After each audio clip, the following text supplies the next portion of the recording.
So, in these winter months, you know, I've decided to take a second job, and I've decided to be a guy who goes around and clears up leaves in gardens. I've been raking it in. Ooh. Sorry. Friend of mine, he went bald years ago, but he still carries a comb round with him. He just can't seem to part with it. Anyone? Hello? Is this on? Hello? Anyway, hello everyone. It is on, yes. Hello, the old China plates. It's the Black Dog Podcast here. God blimey geezer. Lovely. Episode 111. I'm Lee. Oh, Darren, the blag. You know the blag? What blag? That blag on the weekend. What blag are you talking about? The one about the post office or the co-op? No, you know, the one about the shoe shop. No, I got no idea, Barnard. Nice. Is that not right? Is that not how you do it? Oh, no, you got to pick a thing, haven't you? Like Harry the Spoon or whatever. Yeah. Oh, I get it wrong every time. They'll never take me seriously down the old Ken Road. Darren the Haddock, we call you. Oh, okay. Yeah. Right. Sorry. Can we... Meanwhile... Didn't you kill my brother? Oh, no, that was me, wasn't it? You're a cat anyway. Hey, geezer. And I'm Elton. I'm Elton. I'm sorry, McManus. Don't be sorry. There's plenty of time for that later. Anyway, yes, hello everyone. Welcome to Black Dog version 2, episode 111. This week we'll see how everyone's week's been. And I'll check to see if there's any feedback in the meantime for the last week's episode, which was Ty West's X, which I had to name on the podcast, by the way, on the podcast feed as Ty West's X, because just putting X in the title apparently confuses every podcatcher from here to fucking Kathmandu, and then causes the entire bloody internet to fall over if you have just X in the title. Okay. As you do. So there you go. So anyway, so if anyone was actually wondering where your podcast was at sort of like 10:15 on a Wednesday morning, yeah, it's because I was up until 3 a.m. trying to make it fucking appear until some numpty in America suddenly turned around and went, "Oh, you do know you shouldn't just have a single letter in the title because it'll make the links all go funny." Oh, Sesame Street were fucked that week then, weren't they? That's right, yeah. Anyway, so, so there's just a little parish notice there, ladies and gentlemen. And, yes, from now on, we will not be reviewing Q, the Winged Serpent, X. Jason X. Yeah, Jason X, X-Men, X-Force, or Triple X. Yeah, there you go, just so you know. The Tipex history. Tipex history, yeah, exactly. Yeah, the documentary on John Delancey in Star Trek Next Generation called Q. Anyway. Q, that bloke that's a cult, got a cult following that. Yeah. You know, Q and on, or whatever Q the fuck. and on. Yeah. Or M, a history of Bond. Villains. History of pop music. Yeah. There you go. Deep cut. Deep cut. There you go. Yeah. So anyway, let's now that we've got that out the way, one other tiny little piece of parish notice to let you all know. Once again, I think the shall we say the unnamed smart speaker now can respond to asking for us directly if you've got Amazon Music. Yes. Oh. There you go. So that is that, and also. For reasons that still elude me, I've made a Black Dog podcast link on Masterdon, which is supposedly a thing, which is where everyone's going if you don't want to be on Twitter. Yeah. I'll get into how my week's been on that one, but we're there, and you can find us at. Well, I say you can find us at. I mean, I barely fucking got it working, but you can find us at. You can find us at Black Dog Podcast at socal.net. Oh, it trips off the tongue, doesn't I it? was just thinking that. Isn't it just? I Yeah. don't understand that stuff. I will explain it to you off air, but it really is. I think the phrase convoluted and unnecessary is really ranking quite high up on my tree of words there. Well, I've been looking at it, so maybe when we get to your week, we can have a question-answer session, because a lot of people have questions. I think maybe we'll have a little jingle bed and ask you questions about Masterdon. Anyway, right, let's get on to how everyone's week's been anyway, and we'll start with you, Jim. How's it been, sir? A little frenetic with various things going on. In particular, doing a tribute show that turned out to be far too fucking long. It wasn't too long. It was lovely. No, it was just took a long time to do. That's from the too long aspect of it. Okay, cool. I'll accept that answer. Due to when you start researching Kevin O'Neill, you just really want to go down rabbit holes and sit and read comics, which is not good when you're fighting a deadline. It's that old thing of opening up your cupboards and going, "Oh, look, I haven't seen this comic in ages," and then then 3 hours have passed. Oh, I've been there, yes. Indeed. Anyway, carry on. Sorry. But other than that, we've sort of been rather enjoying a series of mini-series on various streaming services, which I think is kind of, for streaming platforms, what they're doing very well. Everyone's got a bit sick of the 22 episodes, stoppy-starty. It's bloody knit wanker Tuesday, so we stop for 2 weeks and we'll come back for 1 and back for 3. Then it's Thanksgiving and off for 4 and all this shite. Yeah. And, I'm really enjoying kind of a lot of these series that, just like 6 or 8, 10 episodes. Yep. Have our tea, watch one. That's it. It's really good, maybe. Oh, we'll have another one. That's it. Push on but through. You know what I mean? And just have a nice sort of, proper serial experience. So I'll just quickly run through the ones we watched. We did The Devil in Ohio. Okay. Not heard of that one. That's good. It is about a girl who is found wandering by the side of the road, and she appears to have escaped from some sort of cult community in the middle of nowhere. And she's sort of taken in by like a therapist who's working on her case, and there's other people looking for her, and I won't say any more than that. Okay. But it's really well done, really well acted. Stars, I've forgotten the name, but was in Bones. Zooey's sister. Yeah, I know the one. Yeah, and it's just one of those kids. It's just really well cast. It looks quite horror-y, but it's not. It's more of a proper suspense thriller drama, and I think it really handles subject matter in like an interesting way, and very kind of keeping you guessing as to what's going on, and proper intriguing stuff. And that's on Netflix. Also on Netflix was The Watcher. Oh, right. Which is about a couple who buy an expensive house in an exclusive neighborhood, and then they start getting weird letters from from someone who signs himself The Watcher, who's saying, "This house has always been watched. Now it is my turn. You have moved in," and it seems to know everything about them and keep leaving these dark hints that there's something sinister about the house. Ooh. And that's based on a real case, actually. Oh, Christ. Just still unsolved. The actual series sort of parts from reality fairly early on, but it is really sort of, that is proper twisty, turny of kind of paranoia and really, I don't want to say too much, but that's a really good watch. It is kind of like, and they actually tie it up quite well. Right. I thought in the end, but it is just kind of, that's a good story. So again, it sounds more horror-y than it is, but I said it's more mystery drama. And it is sort of quite funny in places. There's a lot of sort of black humour to it.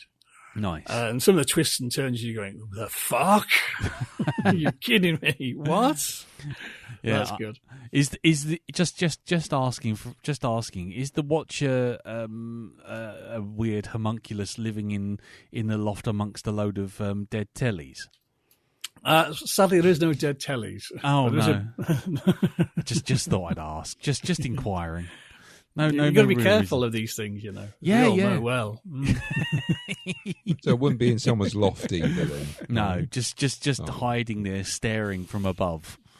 Not in a house that they'd moved into a little while back. You know, Yeah. when they went up into the loft, they found all these TVs. Yeah, I'd hate Nothing you like know, that. Maybe kick the guttering, so that's why it's sort of leaking everywhere. You know, those these things go.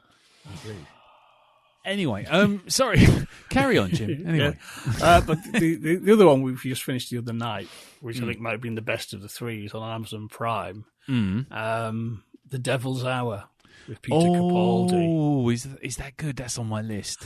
That is good. I don't want to say anything about it because it is kind of, it's very interesting and it goes into it goes in direction, shall we say, and it's immaculate cast. Really, I mean, everyone's really, really bloody strong in that, and Yeah. again, it's just really quite nicely sort of written, and just as I just. That was one we kind of that like only lasted, I think, a couple of nights. We did sort of 3 and 3 because we kind of. Oh wow! Damn it! We've got no, I can't leave it there. Nice. But that's really good stuff. I was very impressed with that because it was really kind of like, the fuck? The fuck is this? It starts out something quite mundane and then just gets twistier and twistier and. Oh. But yeah, I think it's a very satisfying format. It doesn't suffer from, this miniseries thing. It doesn't suffer from bloat. They can just have the number of episodes they need. Yes. And all three have different numbers of episodes. And that's often the failing with what's been done on major networks is, we have to have 6 or we have to have 8. Whereas Yes. No, I'm doing 7. 7's all we need. Okay, fuck you. Yeah. Oh, 5, whatever. But yeah, they're really good stuff. I've been really enjoying them. Now we're casting around for another one, but there's a new one, 1899, from the makers of Dark, coming out. So it's kind of, That we'll does be look cracking that interesting. one open next, I think. That looks Nice. fun, time-twisty madness. And a ship. And right, okay, cool. I do have a fondness. There's quite a sort of like subsection of like weird things that happen on ships. Yeah. From like Triangle to the Terror. Yeah. Or Leviathan in 2000 AD. Oh god. Kind of love those sort of stories. Fucking Leviathan, Jesus! I completely forgot about that. I just got the collected edition of that on my. Because I subscribed to the Best of 2000 AD thing, and they sent me 2 big hardback glorious reprints every month. And one of this month was collected Leviathan. So, yes, thank you. Thank you. Nice. Beautiful. Very happy with that. Oh, that's good. I like that. Okay, cool. Yes, I was speaking of the Terror. I finished the book the other day. Oh, good lord, lordy! I forgot what that was like.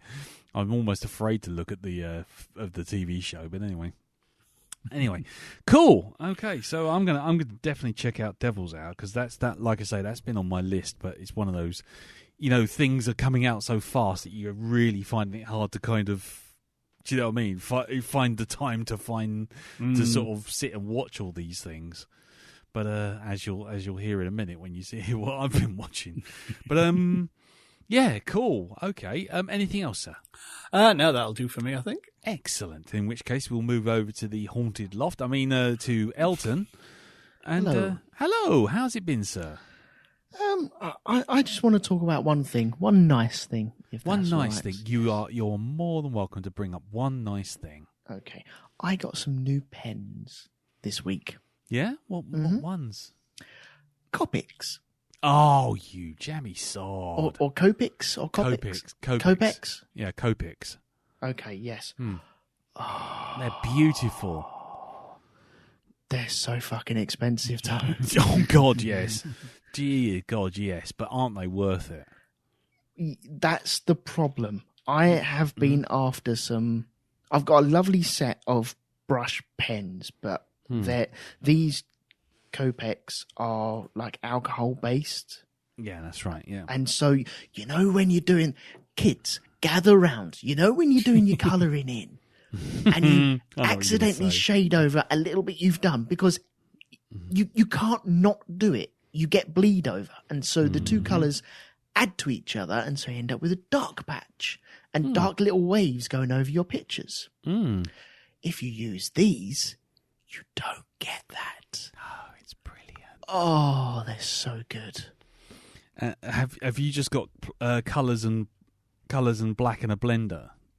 I haven't got a blender. I ended up with like a 5-pack and a thin liner as well, just to do like the outlines on stuff. But I've got a million of them. But I was just going for like skin tones. Yeah. Just to start with. And I got. This pack was 11 quid, which is nothing really. That's I can't really find good. it any cheaper anywhere else. No. For proper art gear, that's not bad. That is really good. And now I'm experimenting with papers, and now I want all the colours. Copics become a very expensive habit very quickly. I want all the colours. The other thing you should try and do, just to set you on your path, is you've got your colours, obviously, but in WH Smith's, there's sort of like Copics, but they do a cheaper version, not a cheaper version, but what they do is they do like a starter kit, which is just greys, different shades of grey, like a blue grey. They call them ice grey, and what they do is you can get your colours, and then once they dry, you go over them with the greys to apply shading to the colour. That's what I want. So And then- WH Smiths, yeah? Yeah, WH Smiths have them. They've got a little pack of 5. And they don't look like the normal Copics. They're not like big square ones. What they are is they look like normal sort of colouring pen ones. But they usually only have like the greys. And like I say, it's like about 5 shades of different shades of grey. But yeah, once you get a blender, dude, then you're in a different kettle of fish, because that's some of the stuff you can do with that is gorgeous. I found out last night there's a blender. This is how new this is all to me. And I was looking at stuff. I've been watching a couple of videos where I like a guy who does like he'll get a child's colouring book and proper zombie it and Five Nights at Freddy it up. Yeah. Some of it is incredible stuff. And he uses the Copics. Yeah. And I was like, okay, wonder if they're that good. And so I was just scouring around because I was struggling with like skin tones. Because I found myself drawing a bit more, and it's really helping actually. It's really helping me just zone out of the world, and I'm quite appreciating them little moments. So I thought I want to do this properly, and I bought some real soft paper the other day. Yeah. Really, really smooth, like a sheet of glass. This thing is. Yeah. And I was, this is a different world, isn't it? Oh, I like this. Yeah. Because I've never had this sort of paper. It's like thicker tracing paper, but not as granular. Yeah. It doesn't have the texture to it. Yeah. And I thought, oh, sod it, I'll just get some pens just to see how we go. And the first wash of it, you know that moment when you have a nice pair of trousers on and you just lift up the trousers at the knee before you sit down? You know that beautiful moment there? You're like, ooh, and it feels good, doesn't it? It was like that, putting the nib onto the paper and washing it across. I could see it drying. I was, oh, that's good. Yeah. I went over it again. I was, that's good. Yeah, the colours haven't got darker; they've got stronger. Yes. Yeah, Copicmarkertutorials.com. Okay. Try that. Just because that's got a link to various YouTubes around the place. Okay. There is an Australian guy who does a lot of them. But yeah, definitely check him out, mate, because it's an addiction. Go on. Yeah. I was looking. I went searching on YouTube last night, I think it was, because I was on eBay just looking around, going, I wonder if I can get like some second-hand ones. And they are second-hand, but they're still like bang up prices. I was like, oh, I can't afford them. And someone was selling a full set for well over £2,000. I was like, I'm not going to go anywhere near that at the moment. I can't afford that. But they do a hoo-hoo, I think it is. Yeah. OHUHU. Right. I think it's spelt. And these are alcohol-based pens. Now, am I looking just for alcohol-based pens? Is that the difference? Well, that's the difference between Copic and Copics and others. The difference being the real difference being is Copics are refillable. Yeah. The expensive ones are. So that's the difference. Whereas the ones that I've tended to use recently, because frankly I've been a bit cheap and I don't do as much drawing as I used to, are a different brand altogether. But they're disposable, and then once they go, it's kind of like you just throw them away. Yeah.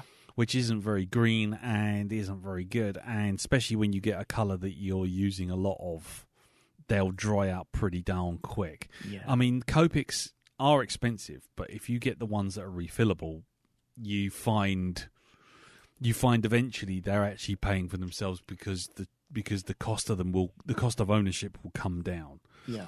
As opposed to every 6 months you have to buy a new set. You just buy some ink and just fill them back up. Right. But yeah, hold on a sec. I mean, man looks up thing on the internet. Because this is a whole new world to me. I was not expecting this. Oh yeah, there's those of them. I mean, there's the ones I use. He says desperately trying to drag out the words so that he can find it on. So that he can find it on. Have you found them Amazon. yet, Lee? Yes, I have. Searching for the internet, yeah. Yes, I am. Winsor and Newton. Those are the ones I use. The Pro markers. Winsor and Newton Pro markers, and you can get dual tip ones with like various shades and everything, and they cost less than Pro markers. The problem is that it costs less than Copics. The problem is that once they run out, you throw them away. Yeah. So it's 1 minute you're thinking, oh look, I've got like 12 markers and a blender for £24, but then you find that like 6 months later you've got a blender, and the rest have all been thrown away. Yeah.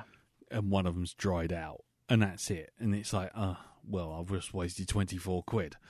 Whereas you buy Copics and they'll dry out, and you go, okay, I'll just buy some refills for like £1.50 and just fill it back up. Yeah, I don't think these are the refill ones. Okay, are they square or are they rectangular? This is amazing podcasting. People are interested in this. Don't worry. It's Okay, fine. No, they're not the square ones. They're not rectangular either. They are like tubes. Little tubes. Yeah. Okay, so they are okay, I know the ones, yeah. So, yeah, they won't be refillable. No. In which case, if you're going to just stick with getting those, then, like I say, go get Winsor and Newton. You'll get more, and you'll get the same effects, but you'll get more for the cost. You're paying for the name at that point if you're just buying the tube ones. Yeah. It's when you get the square ones, and it's like, the proper Copics, which are like big rectangular sort of base shape, and they cost like, for a pack of like 10, cost you about 50 notes. Yeah, I saw that, yeah. Those are the ones where that's when you got some absolute quality. You could refill them. Mm-hmm. But yeah, otherwise go get Winsor and Newton and get the Winsor and Newton ones with the paper as well that comes with them. You can get they come with paper as well. Well, they've got a brand of paper that works well with them. Let's put it that way. Ah, okay. All available on Amazon, I'm sure, and you can also get Ohu sketchbooks, which have the 200 GSM smooth paper that you can use as well. Mm-hmm. That's the only thing I found, is that alcohol markers go straight through paper that isn't heavy. Straight through and out the other side. That's the only thing you got to watch out for. The paper underneath the paper will end up a different colour. Right. I haven't had that yet. So Okay. I must be using like a heavy duty paper. I don't know. It's just It's the the printer. GSM, the GSM of the grams per square meter, Mm-hmm. and most paper is sort of like 70 to 100, and then you get the heavier stuff, which is like 120 up to 200, Right. and 200 is almost like card, but that stuff is smooth as silk. And nothing goes through it. I don't think even water goes through it. It's that fucking thick. It's like you could probably make decking out of it. But yeah. But there you go. But no, I love Copics. The little Copics, the cheaper ones, the cheaper brand ones, which you end up throwing away, are Copic Chows. Chows, they're called. That's what I've got. Oh, there you go.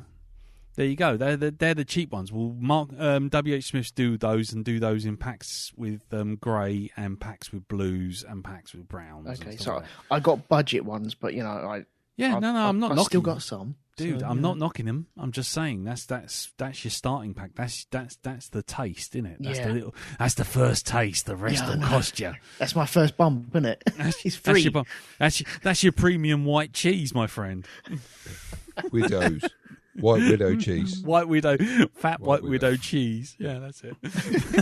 And that's your fat White Widow cheese, my friend, before you get to the super skunk. Yeah. I'll be chasing that dragon for fucking years now. You will. Once you get to the proper ones, my friend, that's it. That's when you're into trouble. Yeah. When you're paying like 10 quid for a particular shade of grey. Well, weirdly enough, I was scouring the internet as you do, and someone had like a wall chart out of the different colours. Yes. Oh no, don't show me that, because that means I have to collect them all. And I can't do that. You won't be able to. I mean, Cartoon had a set of Copics for the storyboard artists, and I think it cost them about $1,000. And it was literally like a wall of colours. Yeah, I can't afford that. No. Well, no one can afford that, seriously. I mean, really, who wants to spend $1,000 on colouring pens? Yeah, exactly. And 8-year-old me does. I know that. Yeah, I mean, on Amazon, 72-piece set of Copic markers which are refillable, 399 quid. Ouch. So enjoy that. And that's only 72. Deluxe Paint had like 250 million colours. Yeah, Deluxe Paint, man. Or if you want perfect primaries, which are actually specifically designed to be pure red, pure yellow, pure blue, pure orange, pure green. Yeah, a set of 6. Yeah, that's 40 notes. Ouch. So, yeah, that's like I say, the chows are the first bump, my friend. I might stick with them. Yeah. Sorry, Planet Earth. I'm going to have to stick with these for a bit. There's a landfill. There's a landfill of Copic chows and lots of artists just shivering beside them, going, maybe if I dunk it in some vodka, maybe I can keep it running for a little bit longer. Yeah. Don't worry. Anyway, you've just taken your first step into a larger world. I know, because the brush pens I've got are really good. I really do enjoy using them, but it's when you're colouring a big area, and then you go over that area and you touch where you've just brushed, and you can see the seam. You get that line. I'm back to being 12 again, where Mr. Woosnam was having a go at me for colouring in different directions. Like, fuck off, mate. I know what I'm doing. Mr. Woosnam. Where is he now? Probably dead. Probably dead. Fuck He's you, a nice Mr. guy, Woosnam. Well, he's dead now. His troubles are over. Yeah. Anyway, is that also? Yes, that is it. Yeah. Anything else, I'm not going to make it through. So yes, that's it. Oh right, okay. Don't worry then. In which case, keep looking at your Copic markers. That's all you got to do. Keep swimming. ebay.co.uk. Right. Don't eBay Add to Copics. basket. Add to basket. Don't eBay them, my friend. You will regret that. Okay. You will regret that. Sealed Copics you don't want fucking some rando who's just bought like 10 quid's worth of chows and then just sort of like giving it to their kid who's mixed all the colours together and then giving it back to you. Yeah, no, let's not do that. All right, then. Well, we'll move on from art supplies, and I think maybe we should have an Amazon sponsored page and see what we can come up with. But let's move on to you, Mr. Barnard. How's your week been, sir? Yeah, it's been okay. It's been okay. Yeah. I went out and saw stuff. You saw this week. stuff? I saw stuff. You did done see store stuff? I did done see saw stuff. Yes, indeed. Seesaw. On a seesaw. Yeah, like with a friend of mine, Marjorie Daw. Yeah. Yes. Starting how's Johnny and his new master? We don't condone slavery here on the Black Dog podcast. Penny a day. No. Disgraceful. Minimum wage, mate. Minimum wage. Are they friends of yours, Elton? I'm surprised you're still friends with them. You know, I mean, have you not cancelled them yet? Yeah. You should be doing that, Elton, Yeah. because that's not good, man. Sorry. You don't want to be Sorry. friends with people like that. Well, actually, You know, really what the big twist is, it turns out it's a tie-in with Star Wars because Johnny's actually a Sith Lord, and he has a new master. Yeah, master. Yeah. Anyway, come on, carry on. Okay, so this Saturday just gone. Mm. No, Friday. It was Friday. That's right. This Friday Yes. just gone. Yes. We did happen to go to the cinema Mm. and watch Black Panther: Wakanda Forever. Okay. And did it go on forever? No, it didn't go on forever. But Right. Yeah. I will say this: if you watch Love and Thunder and this back to back, I think you'll probably get whiplash from the tonal shift between the two movies. Yeah. It's like one extreme to the other. Mm. And it's the complete opposite of Love and Thunder. Like it's good for one thing, Right. where Love and Thunder wasn't Right. at all. Mm. Don't go into this expecting the standard happy clappy Marvel film. Okay, No. It's really not about that at all. This is, it's a film. It's a film about grief and what an individual does with that grief, how it takes them, how they deal with it. It does have a protagonist in this. One of the protagonists in this that has been promised by Marvel for a little while now. A character called Namor. Yeah. Namor or Namor? Namor. Actually, we call him Namor because that's how it's pronounced now. And I think I figured out why they've actually gone with the race change on this one. Oh yeah. Now, you see, in the comics, Namor is the king of Atlantis, right? So anybody can play Namor. It doesn't matter who you get, right? You could get any person from any race, whatever. Yep. It's Atlantean, okay? Yeah. But I as much as I would like to think that Marvel were being all sort of like, yes, let's be diverse. Let's change him from being Atlantean to like a Mayan race. Okay, so it's Talakan is the city now. Yeah. But I just think they didn't want people thinking he was Aquaman, but for Marvel. Well, yes. I'm pretty sure that's why. I don't think there were any other noble reasons otherwise, other than, people are going to think he's Aquaman. Yep. Now, I've got to say, I thought he was okay. I wasn't too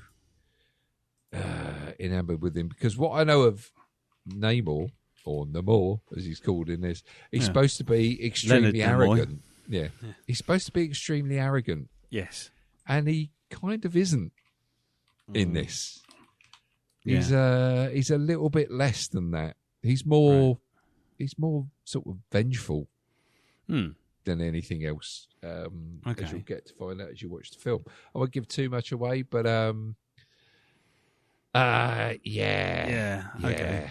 No, don't say anything but- because there's still people who haven't seen it. Yeah, indeed. But from what I've told you, I'm not giving really anything away about this. I mean, it's all over the fucking adverts and everything. You've seen Namor. It's in the trailer. Yeah. But yeah, the film itself, more about grief. And it is definitely Shuri's movie. It concentrates mainly on her. It does have everyone else that you've a lot of people you've seen in the other films.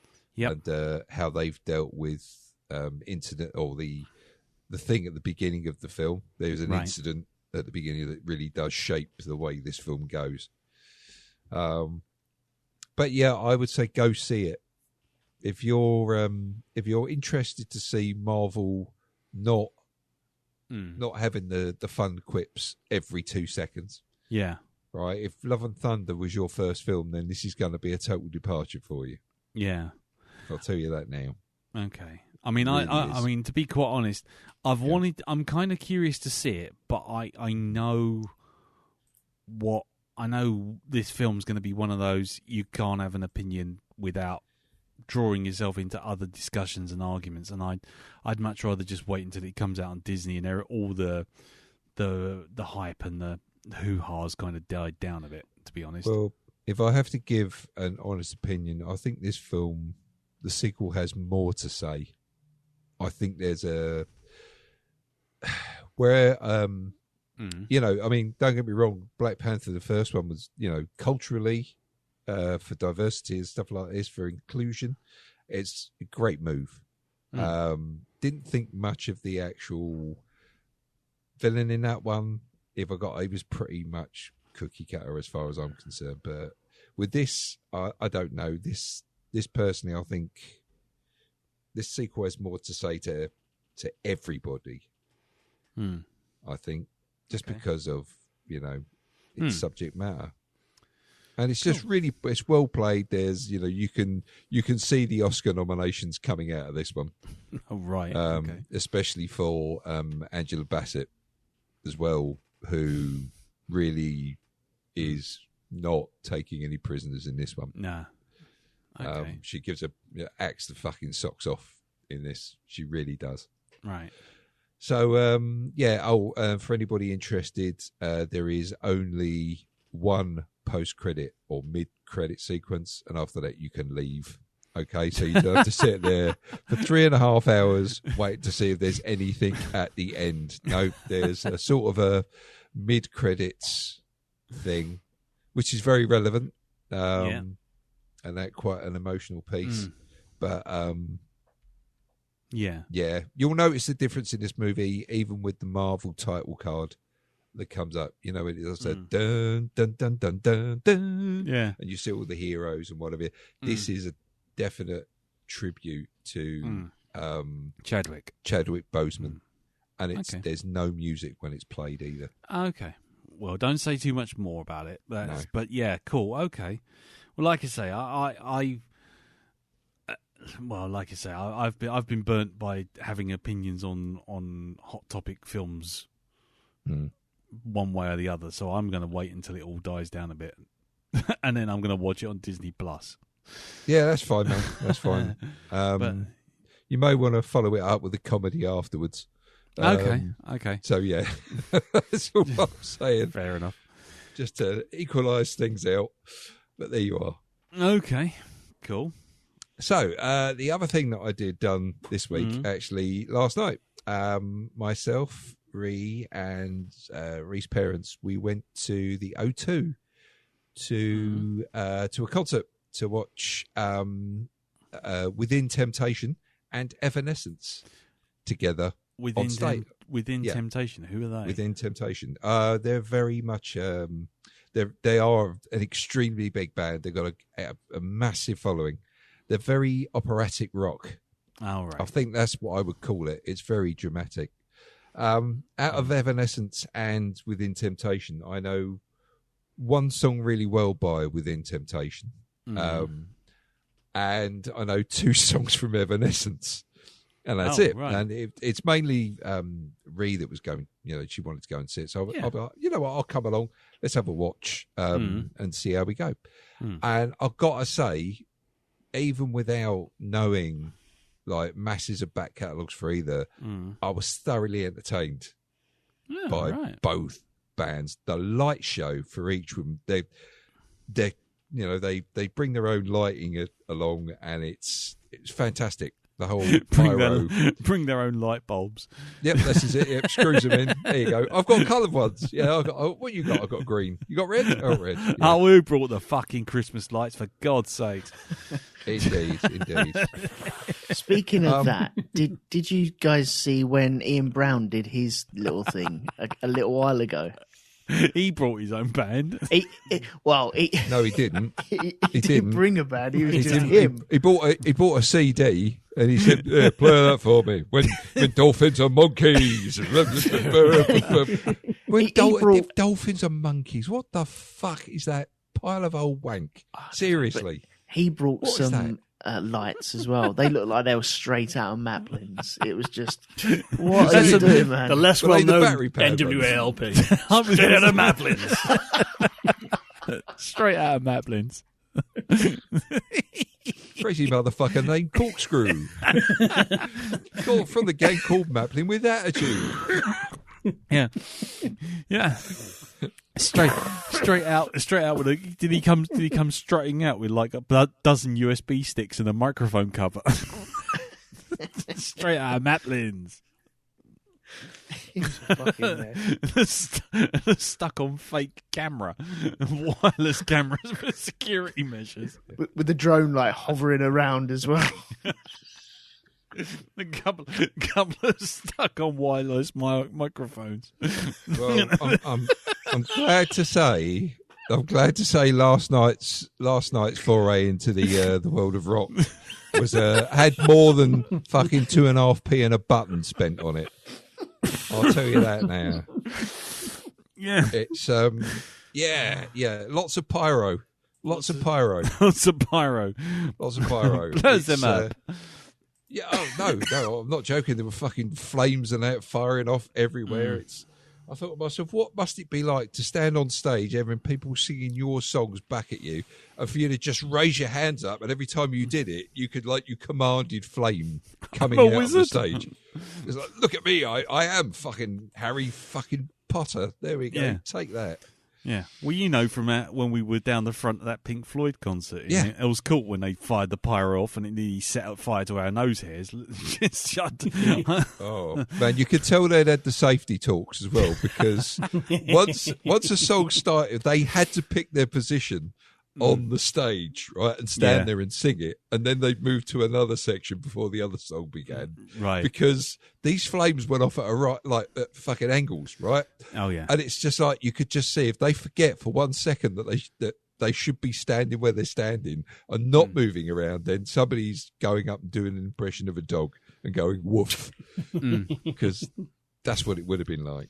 Right. So Within Temptation, absolutely fantastic. Started off with the one song that I knew, and I'm sitting there, this is fucking great. And then I sat there like, oh shit, that's the one song I know. Oh shit. Oh, they're on for another hour and something. This is gonna be a long as night. it's gonna go. But thankfully, no, that was great. And then of course Evanescence came on, and I've got to say that after listening to them live, I'm pretty sure Amy Lee's vocals can punch a hole through tank armor. She's got that sort of voice. Fuck me, it was so powerful. Really was. She really went for it. Oh, and I'm pretty convinced her hair was another unofficial member of the band, because it did its own thing. It was like, you're amazing.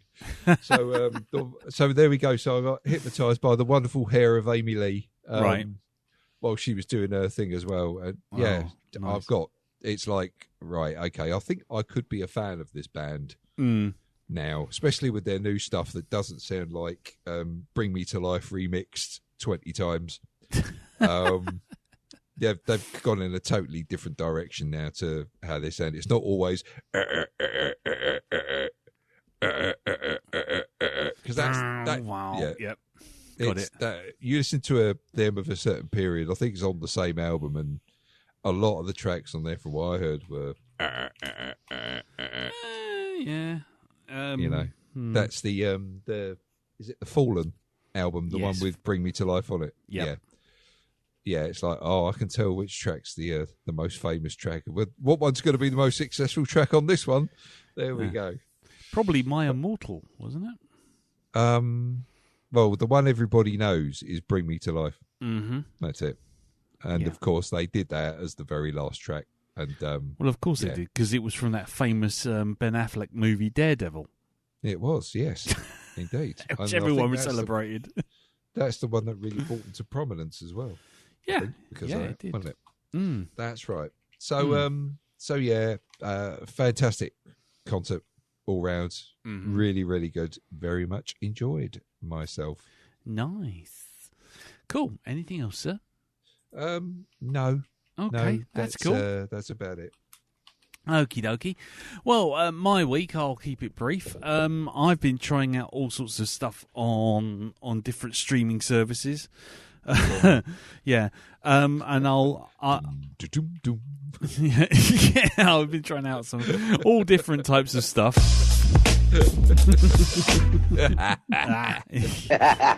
Anyway, and but it's got to be the British porn up that, isn't it? Yeah, it has. we don't have music. We just have Sid James. Sid James, yeah, and a slide whistle. And Sid James and a slide whistle.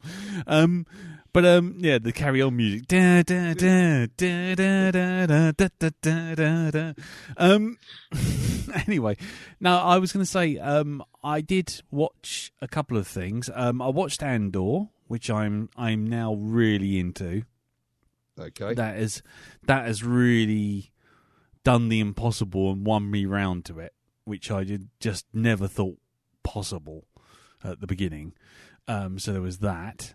I have also completely binged watch, and this is probably a bit more laddie than I'm usually used to, but I binged watched SAS Rogue Heroes on BBC iPlayer. Oh dear. Have you watched it? What? Have you watched it? SAS Rogue Heroes. Is that's not another fucking bloke? That geezer from EastEnders. No. Ross Kemp. No, it isn't. Ross Kemp runs away. Hardest bastards. Ross Kemp runs away from Britain's hardest bastards. Yeah, no. Britain's roughest spa. No, it's nothing like that. No, Britain's toughest hard-boiled eggs. Yeah. Britain's dodgiest Tesco's. Yeah. Ross Kemp eats food which is out of date by all day. No, it's nothing like that. No, what it is actually it's a 6-part drama about the actual formation of the SAS. Okay. And it's kind of dramatized up a bit. It's given a bit of a dramatic spin. But it comes up at the very beginning. It says, that this is, all the stories that you see here told are mostly true, especially the more outlandish bits. And then, and it's like 6 parts, and it just takes place with three different captains. One who's completely, absolutely insane, has no authority, no love for authority whatsoever. In fact, at one point he takes his commanding officer and hits him with a piano, while holding him by the bollocks. And there's another one who's very uptight and very prim and proper, played by Alfie Allen.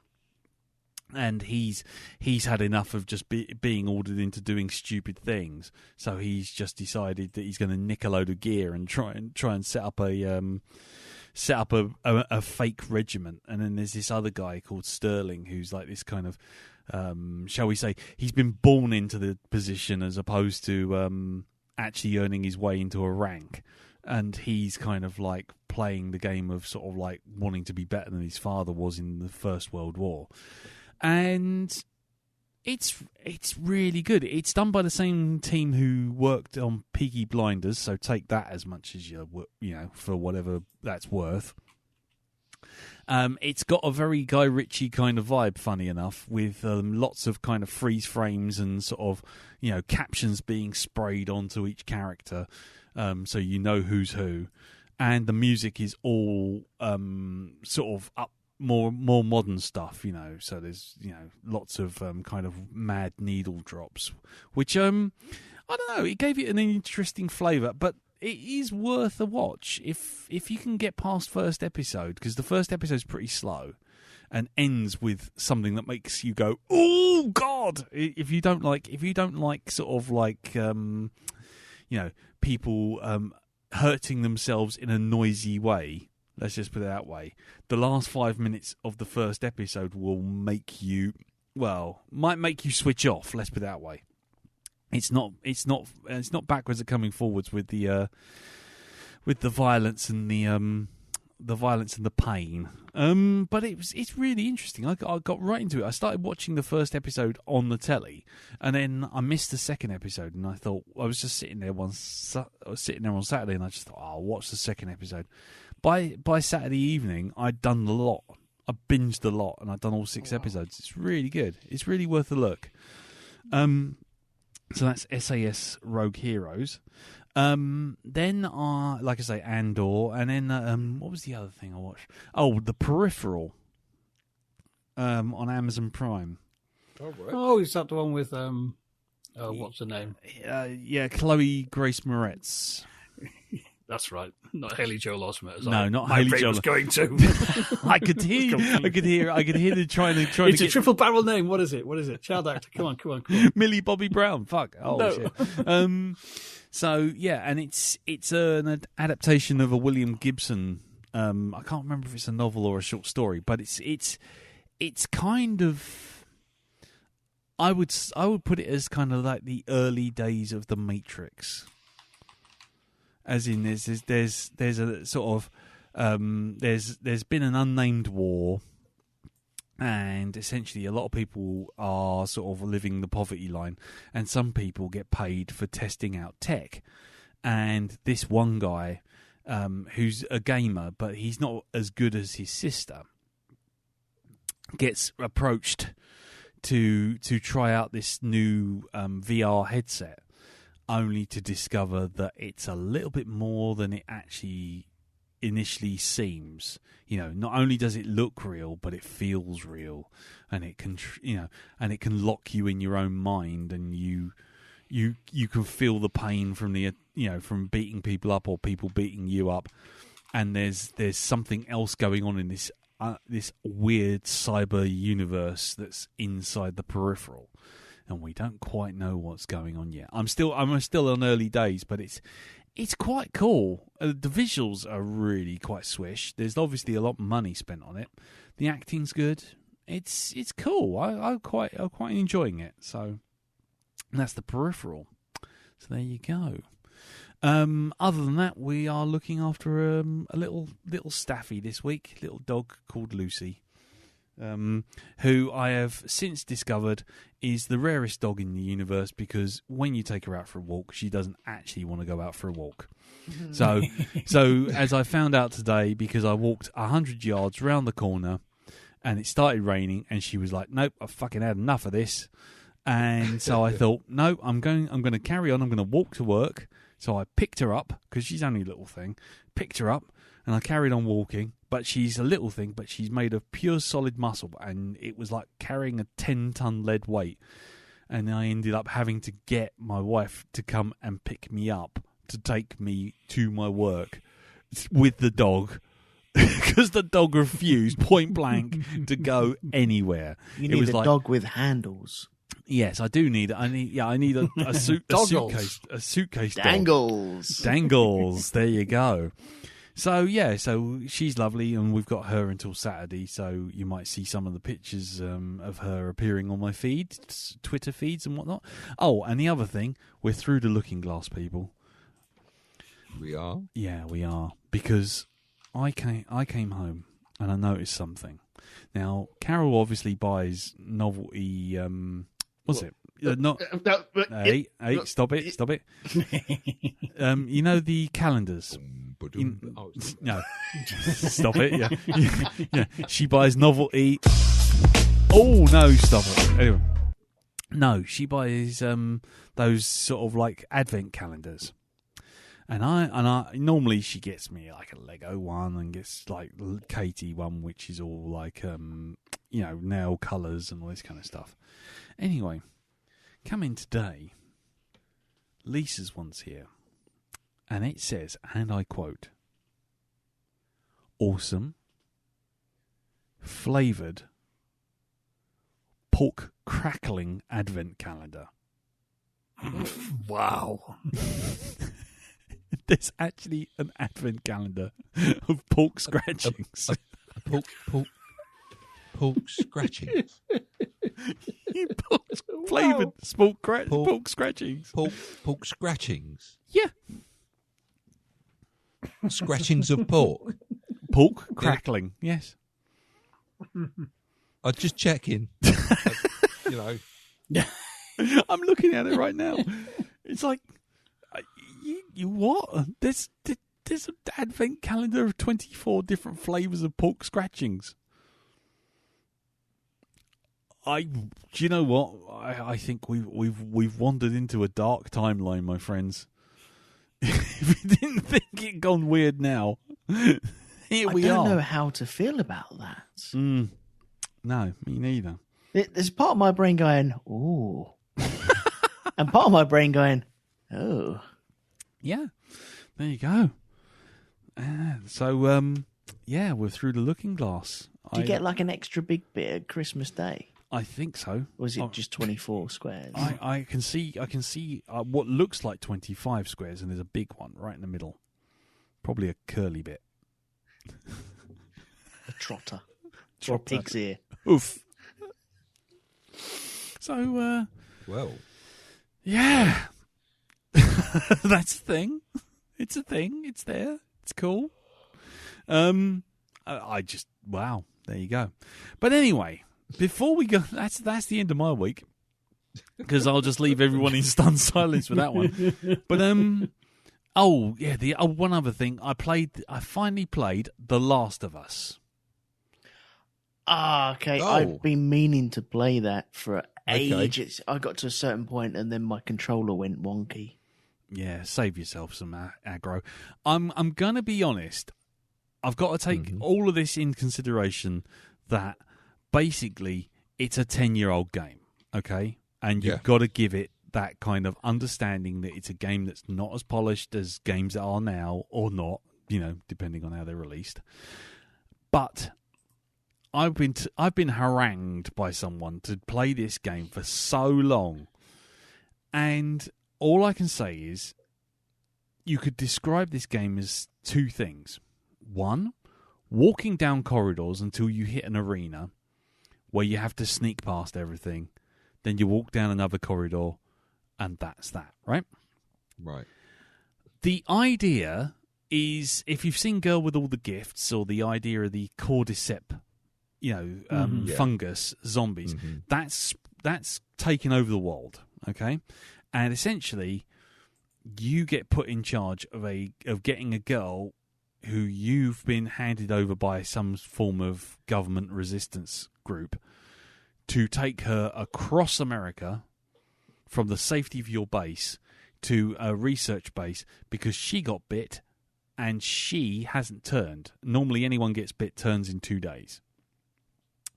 And so she's immune. So the idea is, humanity's resting on you getting her across lands of marauders, zombies, you name it. Now, on one hand, it plays really nicely. You've got lots of interesting puzzles to get around the zombies, because there's ones called clickers, and they don't see you, but if they hear you, they're on you like flies on shit. They'll be there. They're right on you. They come screaming at you, and they'll kill you in one hit. Okay. There's other ones that are called runners, who just run randomly all over the place, completely gibberishly insane, but they only see a certain distance. And then there's humans, who are kind of wandering around in various armors and weapons.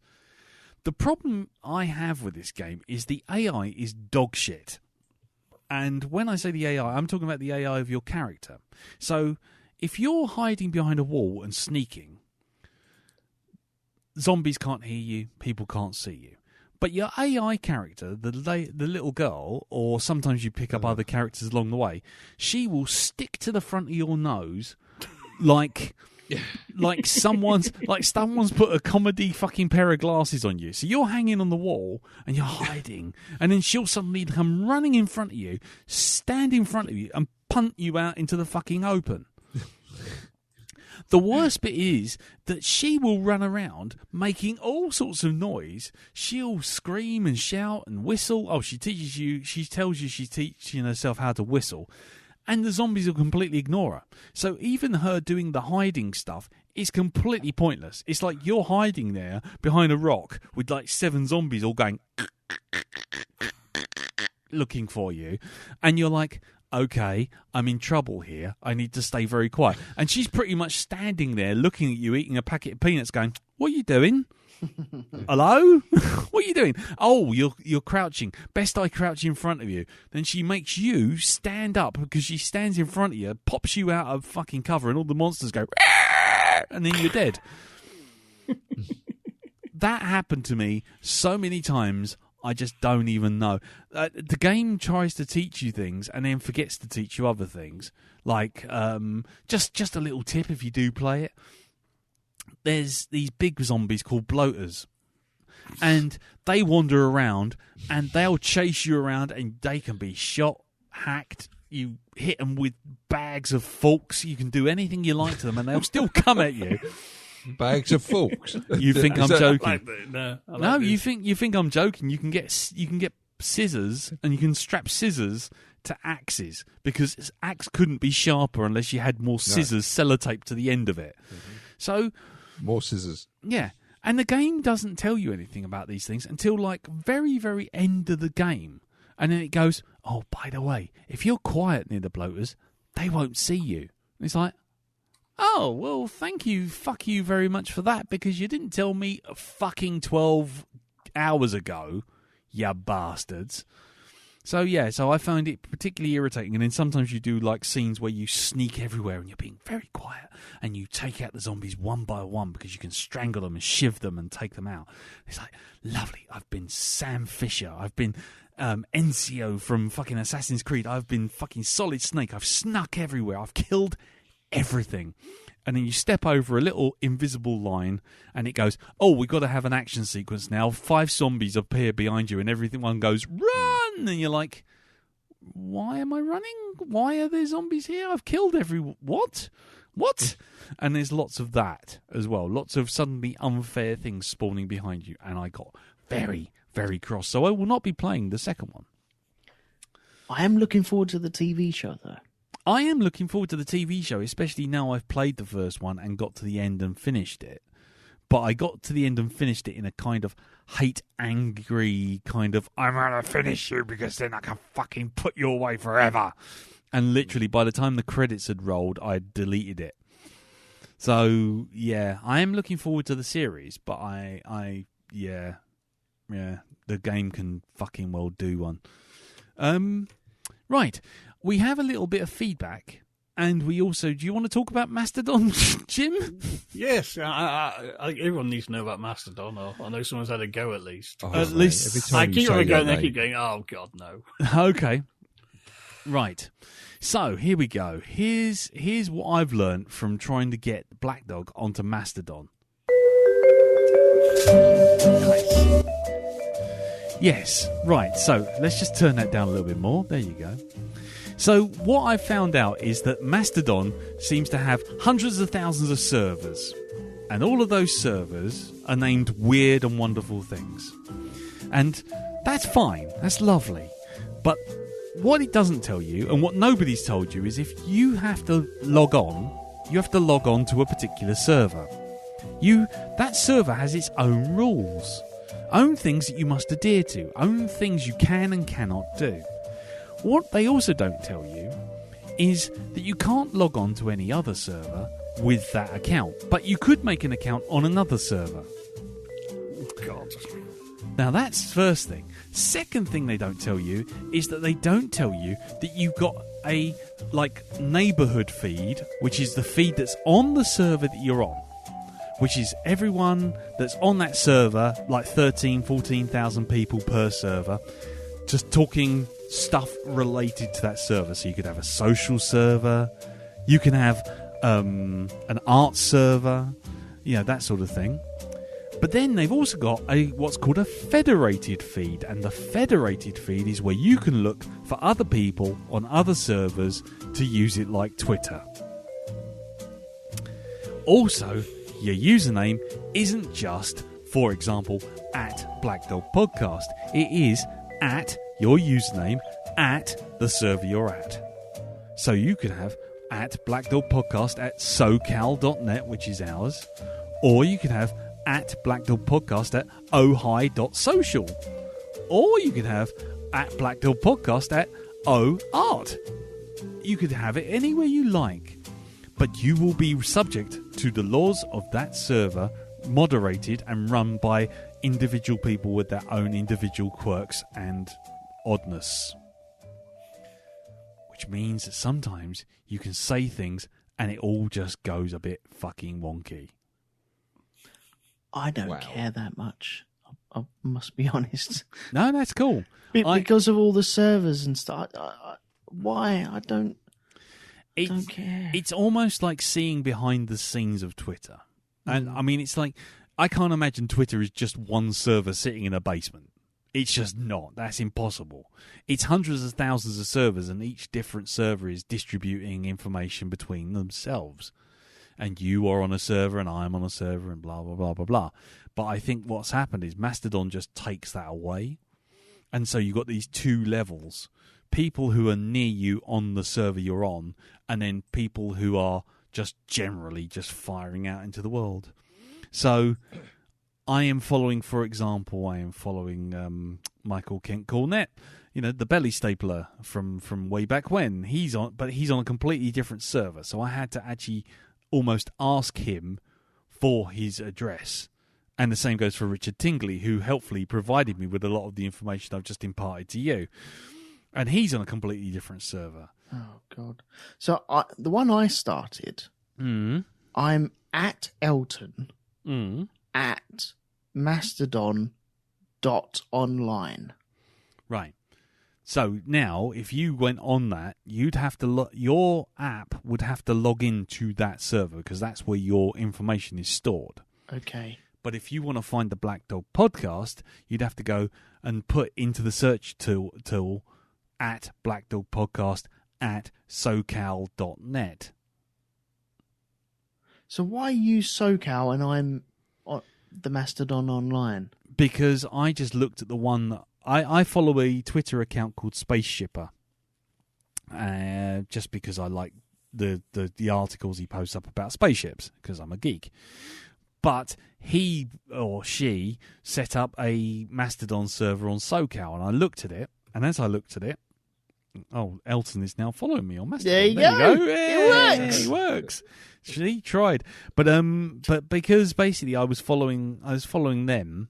And because they put it on SoCal, and I went to set up an account, and it said SoCal is just like a general server for general chat.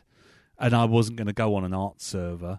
I wasn't going to go on a, LGBTQ server because that's not my arena. I don't feel eminently qualified. I might follow people on it, but I won't necessarily be on it myself. And, or I wouldn't go on a gaming server. And so there's loads of different servers tailored to different things. And that one just seemed to have the most general kind of rules. And I thought, yep, that's fine. It's just like, be excellent to each other. Don't be a Nazi.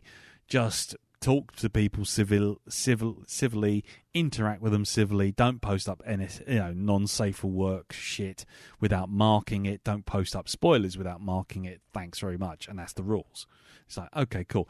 Whereas you go to some servers and they go, yes, you can only post on a Tuesday and you must run it past a moderator. There's lots of what I call little fiefdoms of little people trying to be big fish in little ponds with their own little servers. Because we could set up our own. We could set up our own Mastodon server, which could be, at blackdog.mastodon.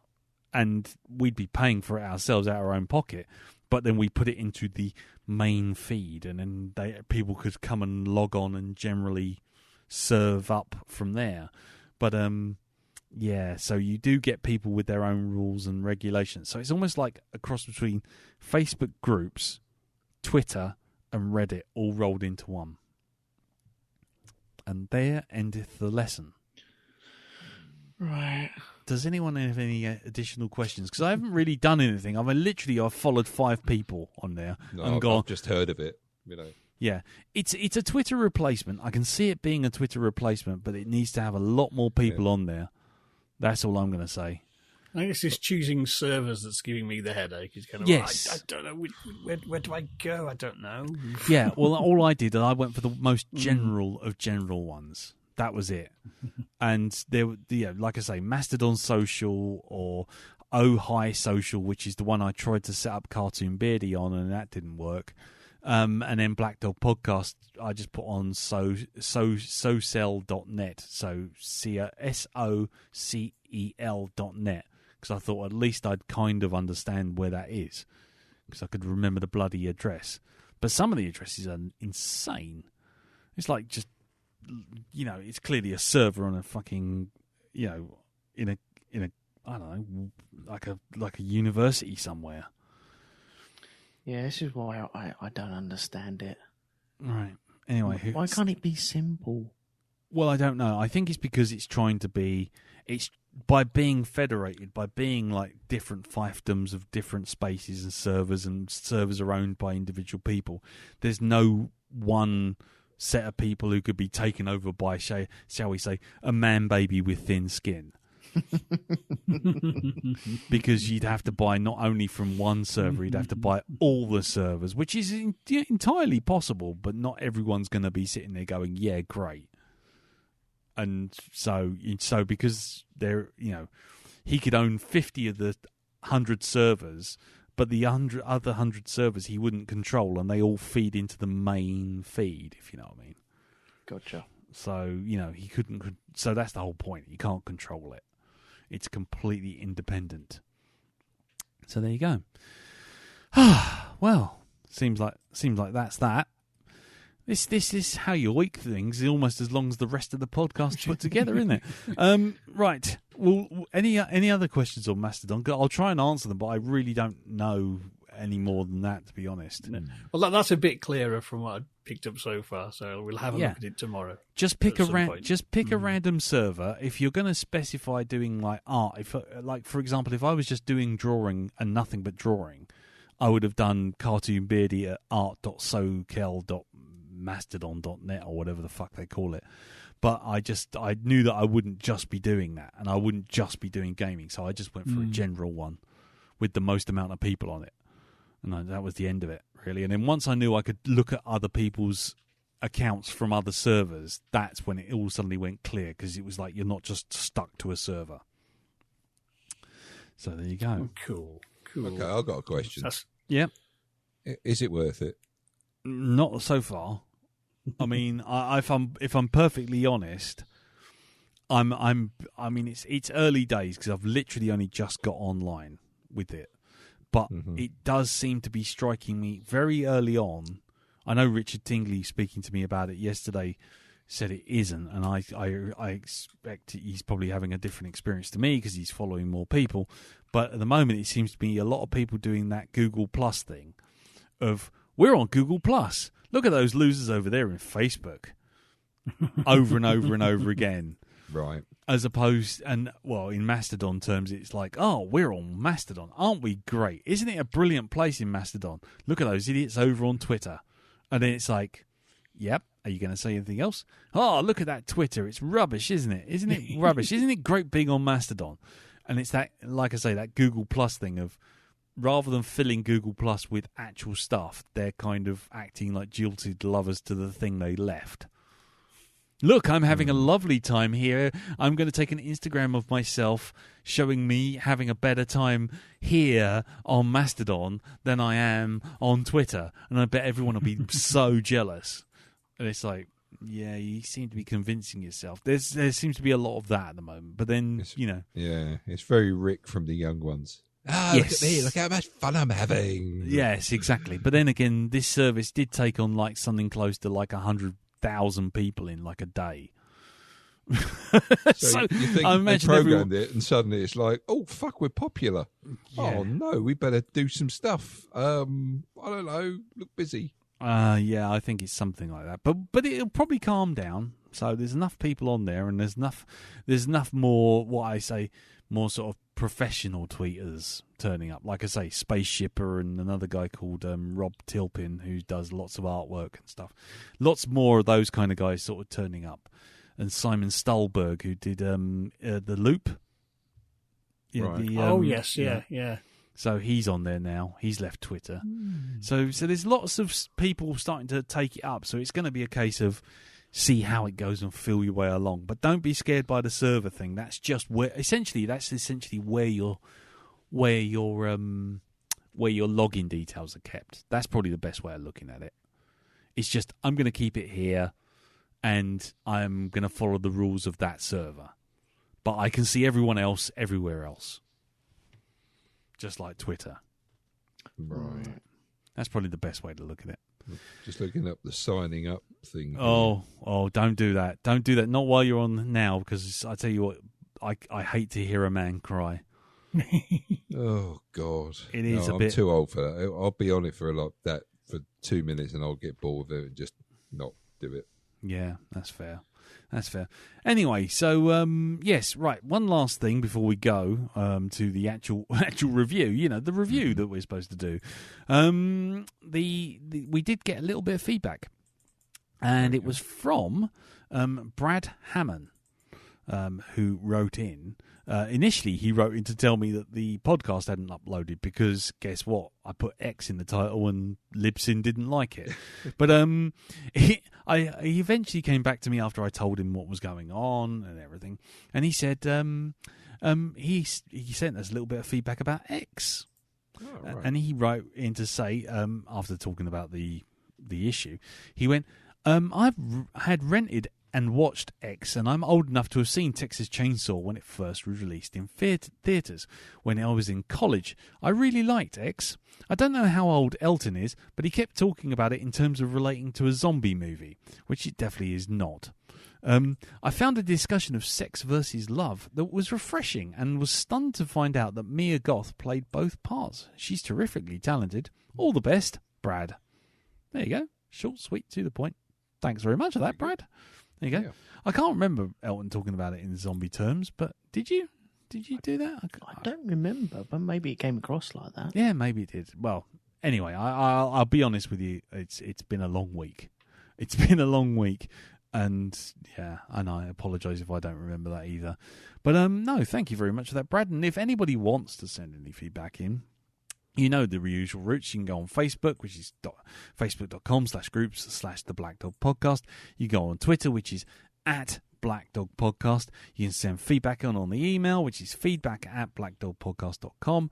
Or now you can go on to Masterdon and go to @BlackDogPodcast @socel.net. SOCEL.net. I really don't like that extra server bit, but there you go. It trips off the tongue. So anyway, we'll leave it there. We've been going for nearly 77 minutes just in the how's your week bit, so we'll stop, take a cup of tea, and when we come back, we'll be up the apples and pears to talk about the gentleman, won't we? Fucking roll it.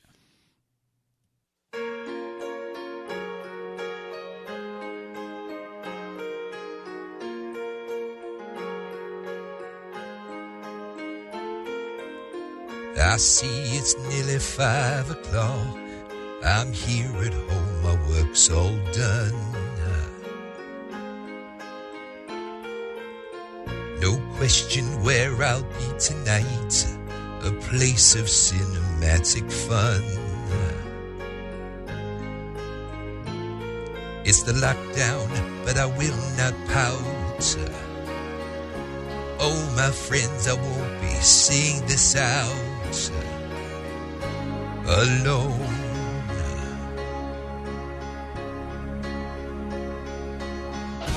There's Lee and Elton and Jim and Darren, all sitting far apart for social distance. We're at the shut-in cinema, down in the bunker of Shun. Down in the bunker of Shun.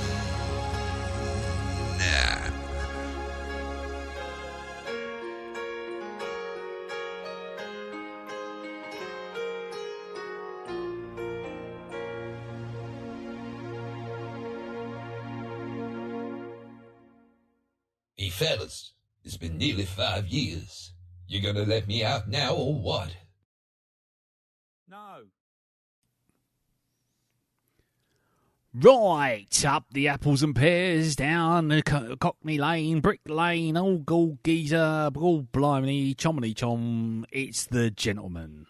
The Gentleman is a 2019 action comedy film written and directed and produced by Guy Richie, who developed the story along with Ivan Atkinson and Maren Davis. The film stars Matthew McConaughey, Charlie Hunnam, Henry Golding, Michelle Dockery, Jeremy Strong, Eddie Marzan, Colin Farrell, and, of course, hello, Hugh Grant. It follows an American cannabis wholesaler in England who's looking to sell his business and setting off a chain of blackmail and schemes to undermine him. The film was released December the 3rd, 2019, and was released was released theatrically. Sorry, it was released at a cinema festival in 2019 and was released theatrically around the UK January the 1st, 2020, and then in the States January 24th that same year. The budget was a lavish 22 million quid. How much do you reckon it made, Elton? Oh, 2 tiny little bullets. 2 tiny little bullets in a paperweight. It's a fucking paperweight. Yes, it's a fucking paperweight. Jim, how much do you reckon it made? 600 million toddlers. toddlers. Yeah. Okay, nice. Darren.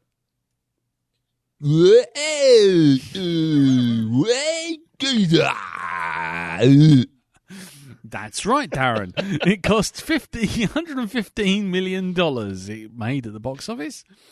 Well done. Good call there. I'm glad I speak. High five. High five. I'm glad I speak Mockney. Anyway, so no, I was having a stroke. Sorry.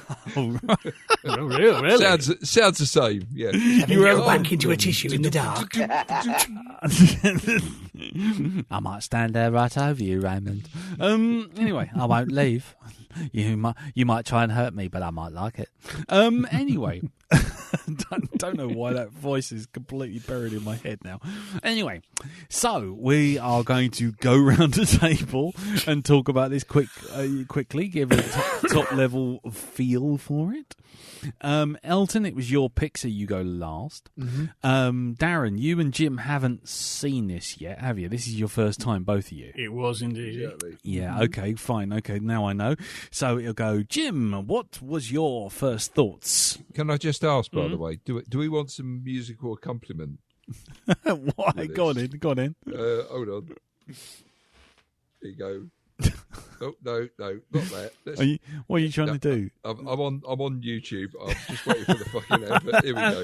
It's all smooth. Here we go. It's going smooth.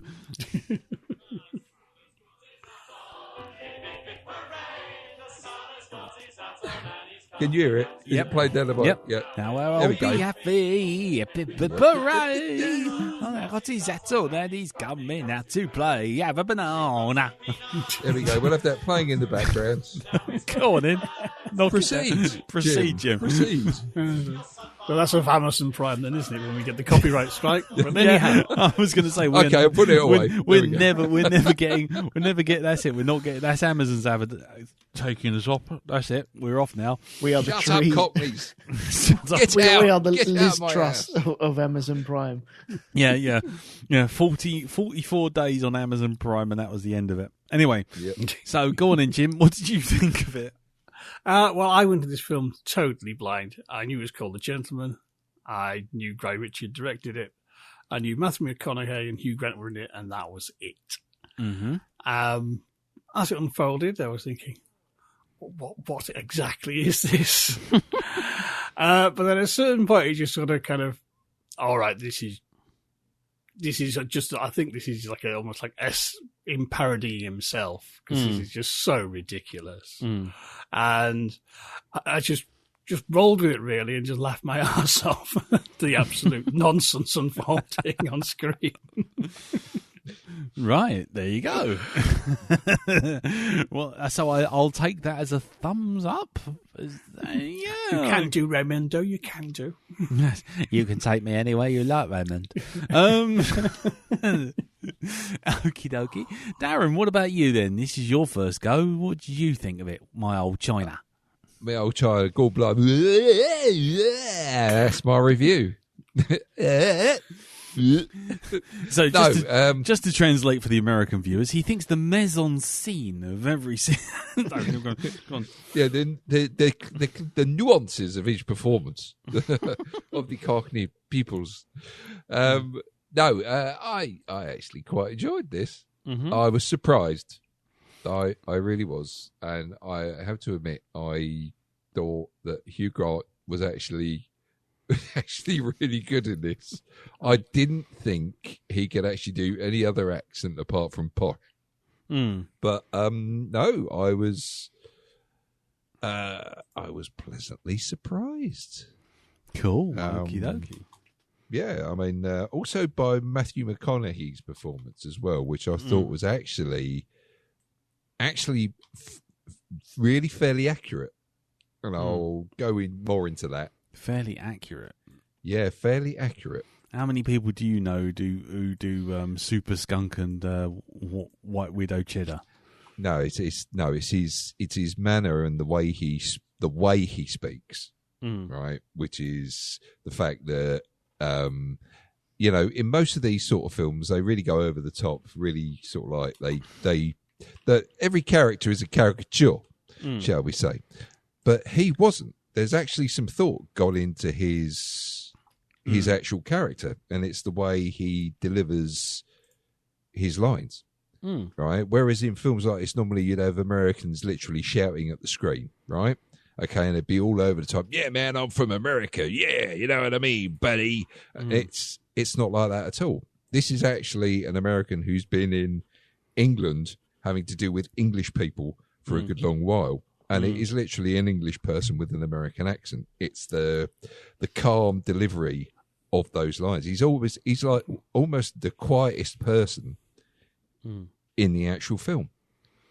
Okay. So I liked that. Okay. So yeah. Cool.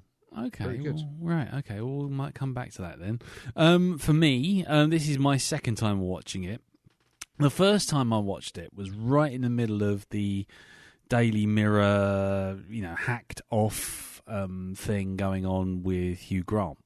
So I watched it the first time and I was not that impressed, and mainly because of the Hugh Grant stuff at the beginning.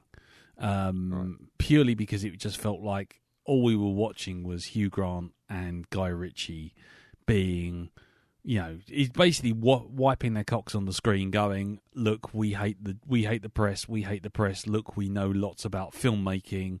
Look at us. Look at us. Look at us." Oh, by the way, there's a film coming along in a minute. Don't worry. After a 20-minute monologue about the fucking conversation and putting things into 2, 3, 5 to 1 and keeping it real with film and not digital print, and oh, by the way, I've made my own film script, and yes, and all that kind of stuff. Once that got out of the way, I was all right, but that first bit intensely annoyed me, and that was the first time I watched it. Knowing what I was getting into this time round, I could just go, yeah, it's a bit like turbulence on the plane. You know that you're going to go through it, come out the other end. Not normally when I'm on the plane, I'm usually screaming at that point, but I know I'm going to go through it, come out the other end, and then it's going to be smooth sailing for the rest of the way. And once I did that, I thought, okay, I'm just going to go with it. And I sort of gritted my teeth, rode through that fucking opening, self-indulgent, bollocksy monologue, And once I was past that, I actually had a lot more fun with it this time around. So, yeah, thumbs up. Okay, good. There you go. You can breathe a sigh of relief, Elton. Well, for me, because this is my second time round, I fucking hated it. I didn't Mic enjoy drop. it as much as what I did the first time round. Oh, that's interesting. I know I said Teresa, I think actually, I enjoyed that. I think I'd enjoy it more the second time around because that was kind of how I felt about Snatch. And you just kind of, once you know the shape of the plot, there's all things to look out for, and just a lot I kind of missed because I was laughing my head off.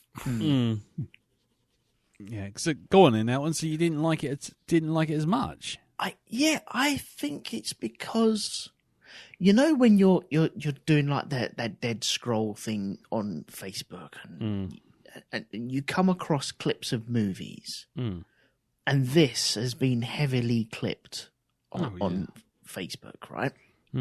And so you get the scene of Ray going into the flat with the teenagers smoking their pot, and you get that whole scene of the guy going over the balcony. And by the way, are we into spoiler area? Yeah, I think we're into spoiler territory. Splat! Yes, we are now. And Bruv! oh my days! Give me back the phone. Take the money. Cunt! Anyway. And I think it's because I've seen it chopped up so many times. I was waiting for them bits and looking forward to them because I'd enjoyed them, catching them again and going, oh yeah, I remember that. And the old the coach, the Colin Farrell bit as well. It's just it on its own, it's brilliant. But because I was watching it as a whole thing, once I got there, I've seen this a load of times, and all the other stuff around it I really haven't, and it was jarring. And then noticing the characters, as you've said, Darren, everyone is way over the top apart from Matthew McConaughey. Yeah. And Charlie Hunnam, I would argue. Yes, Charlie's true, one yeah, as well. Yeah. He's more reserved, but then when he gets into the flow, pulling out a submachine gun out of his pocket, it's cartoon stuff, isn't it? It's comic. It's very satisfying when Very he does comic that. book, though. It's Yeah, like, it you was got very, very satisfying.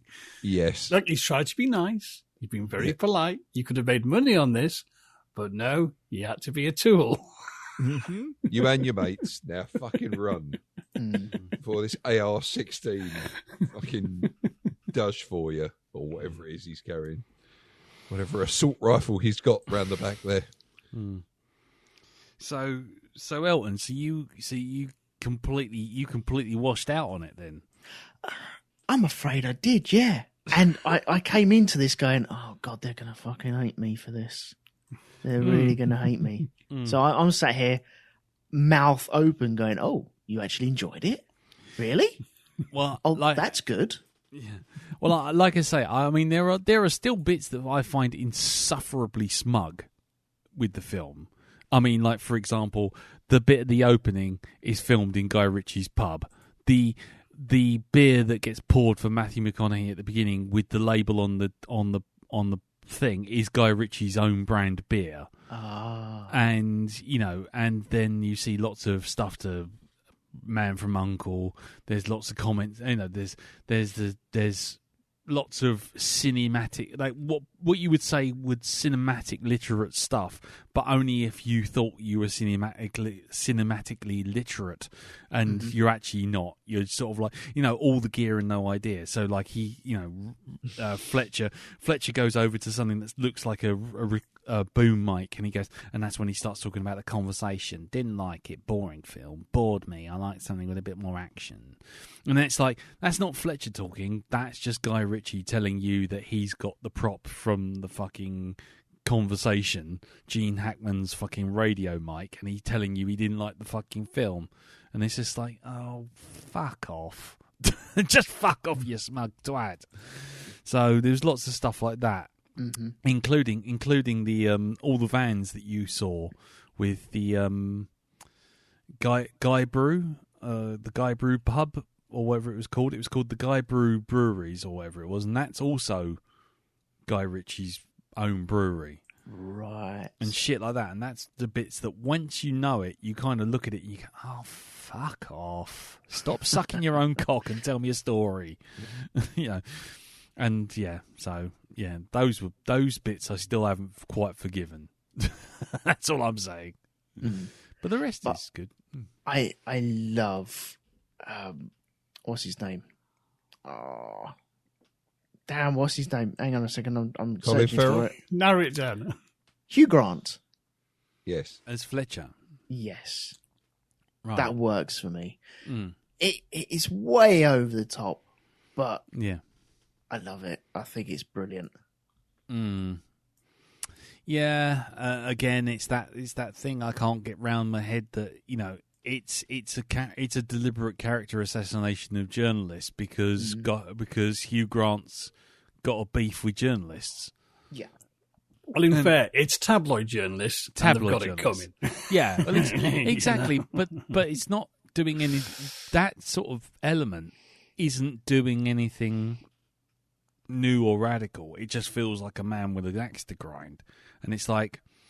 It's a bit like when you sort of see someone you don't like and going, oh, my name is, and I don't like you. And it's just like, it feels a bit childish. And especially when you find out, like, after 35 minutes of listening to him whiffle on about 2-3-5 to 1 and fucking aspect ratios and having a script and all this kind of crap, that none of it really fucking matters. No, that's style over substance, isn't it? Yeah. I mean, that's what I was going to ask you guys. I mean, how did you feel about that? Because when you think about it, that opening monologue gets you to a point to explain the plot to you.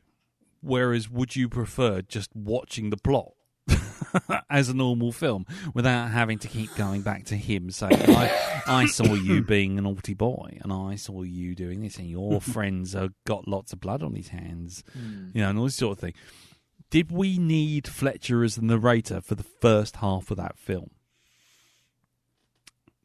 Anyone? I did find the opening scene like a bit kind of like, what, where, eh? Yeah. And I think arguably, you know, this film really badly breaks the classic cinematic so-called rule of show don't tell because it's all telling. Yeah. But I think once it actually sort of gets going, it's. I think it's interesting because you're seeing Fletcher putting these bits together, and it's kind of like a very seedy take on Poirot almost. Yeah. And so I thought that sort of worked well enough. I think the character was just stupid and funny enough. To make it worthwhile. But also, it struck me, it was kind of almost him sending up his earlier films that do a similar sort of thing of they rely very much on a narrator to walk you through the plot rather than it being actually properly structured as a series of scenes. Yeah. But it's like, all right, well, I'm just going to lead into that and just really go daft with it. Yeah. Okay, cool. What about you, Dal? What do you think of him? What, the Hugh Grant? Yeah, because that whole opening thing, you know, just like, I mean, like, for example, I'm reading this from IMDb, yeah, like, enter our protagonist. He's good looking, he's gorgeous, he's golden age, he's a proper handsome cunt. His name is Mickey Pearson. Unique background as our Mickey. He's American born, Rhodes Scholar. He's born clever but poor. Quite a leap from trailer park in American to a 1,000-year-old university in old Angleterre. It's just like, by the time you get to the end of that monologue, because I've stopped literally 3 lines down. I mean, this monologue goes on for quite a while on the old IMDb. Right, okay. And it's just like, all of that could have just been completely removed by just showing Mickey. Just having him walk out. Well, you've got to... This is why I say about the accident, right? The McConaughey's delivery. right? And the way he speaks, Yeah. the language that he uses. It's important for that, Yeah. right? It's important that you understand that he's been here for a while. Right. He has gone native. Okay, he, like I say, he's literally an English gentleman now. Right. The way he delivers his lines, he's very quiet. He's very, he's very straightforward. He's reserved, yeah. Which is like, that's unusual for a film like this to feature like an American character that's reserved. Right. You don't get that, right? They're either over the top or they're clam shut. They're like a henchman or something like this. You don't get a character that's in the middle somewhere of that. And that's McConaughey's character. And if there's nothing else about this film that's really well thought out, that bit is that whole thing with him. And I don't know whether it's McConaughey's idea, that's how he wants the character to be, or whether it's Guy Richie that's said, right, this is how I want you to deliver your lines. I want you to be cool, calm, collected, and just imagine, or even just have him write him as an English person, an English character. Right. This is the thing with his performance. I really like it. I think this is great. It's not something you see that often. It's something that's actually they've taken a bit of time and a bit of care to think about. Reserved. But with his character, they it's like Guy Richie almost took time out, especially for this one character, and it had to be a specific way. Now with Charlie Hunnam's one, again, it's to be expected, right? That's it. There's no surprise there, right? But with this, because it is a character from the US, he isn't stereotyped at all in this. Like I say, it's literally like an English gentleman with an American accent. All right, that's the only American thing about him is the accent. His attitude, his delivery, the way he carries himself, very much like, one of the gentry. That's it. The sort of thing he's trying to be. And he's more successful at being that than some of the English people who want to be part of the gentry. He knows English so well, though, doesn't he? That's it. There's that moment where he's driving Matthew, Jeremy Strong, to the lockup. And he's going, you got this person here, you got that person there, and he's explaining that he's using all this private land for his little things. He grow places, and he's saying you got the busybodies, you got the know-it-alls, you got the people that go rambling, you got the people that twitching and stuff like that, and he knows this stuff. He knows who to wave to, he knows who to smile to, he knows who to doot to. He knows what a snub it is not to shake that scumbag editor's hand as well. Yeah. It's that little gesture that's actually massive in those sort of circles, and he knows all those ins and outs. I'll tell you what, Big right? Dave. What he reminds me of is, and this is for anybody that's worked in like an office with like, a big company office where you've got the managing directors and you've got the people underneath them, right? He reminds me of most of the managing directors or the VIPs, the executives that I've encountered in my time, which is you get through their PAs. The PAs are like, literally the violent guardians who want things done, right? Yeah. You get through them and you get to meet the person on the other side, and they're nothing like you expect. They're normally actually all right. This is it, because they know they can destroy you, so they don't have to try. This is it. It's like there's no effort there. They've made it, and that's what he's like, right? He doesn't sort of like come aggressively at people. He's very, it's like aggression is the last resort with him. It's always being reasonable, maybe adding a little bit of menace to things that he says. And it's like, I'm going to talk to you. And if you don't, I'm going to just keep talking to you until I reach my limit. And then that's when I'm going to shoot you in the fucking kneecap. Or shoot you in the bollocks. Or shoot you in the bollocks, yeah. You know? Like he does with Dry Eye. fucking Dry Eye. Yeah. Yeah. So, yeah, that's what he reminds me of. He reminds me of someone who's made it and he knows his position, right? He's assured of his place in the universe. And he doesn't need to prove anything to anybody. He doesn't need to go in with a, swinging a bat. He can just turn up. And, normally people get the idea. And only those that are really fucking stupid are the ones that push it so far. Yeah. As we see, it's like with Charlie Hunnam's character when he goes into that flat. Yeah. Look how many chances he gives those people. Right? And that's the same thing that Matthew McConaughey is as well. That's the same attitude his character has. Yeah. Give them chances. You give them about 2 or 3 chances. And after that, because I know they can't hurt me. So, there's no need to kill them off straight away. But if they don't fucking well, just in the end, get the idea, then fine. Then the offing happens.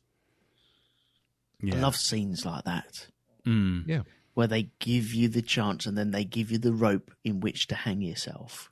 And you start actually sympathising with the guy that's coming in who's going to kill them in the end, because it's like, you people are too stupid to fucking live at this point, aren't you? You can, you're small Jack Russells yapping away.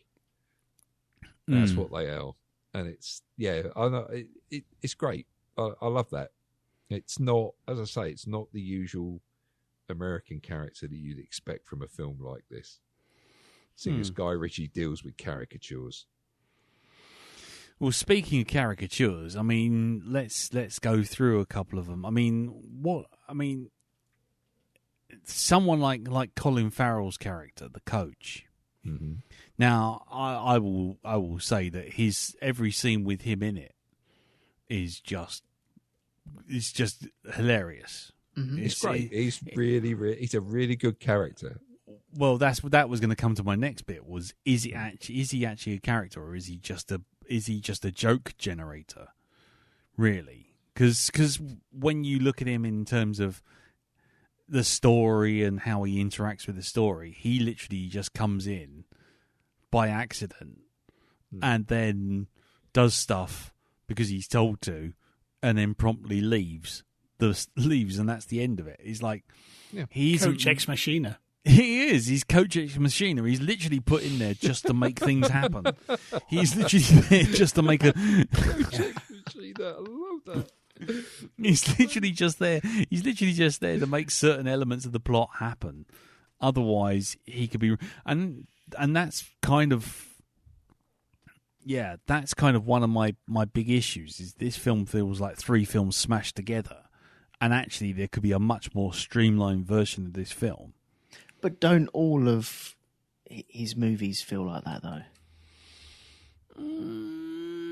There's always 3 or 4 threads running alongside each other, but you never quite know how they all tie together until the final act, which, that's storytelling 101, isn't it? But the way that he does it, they are so separate.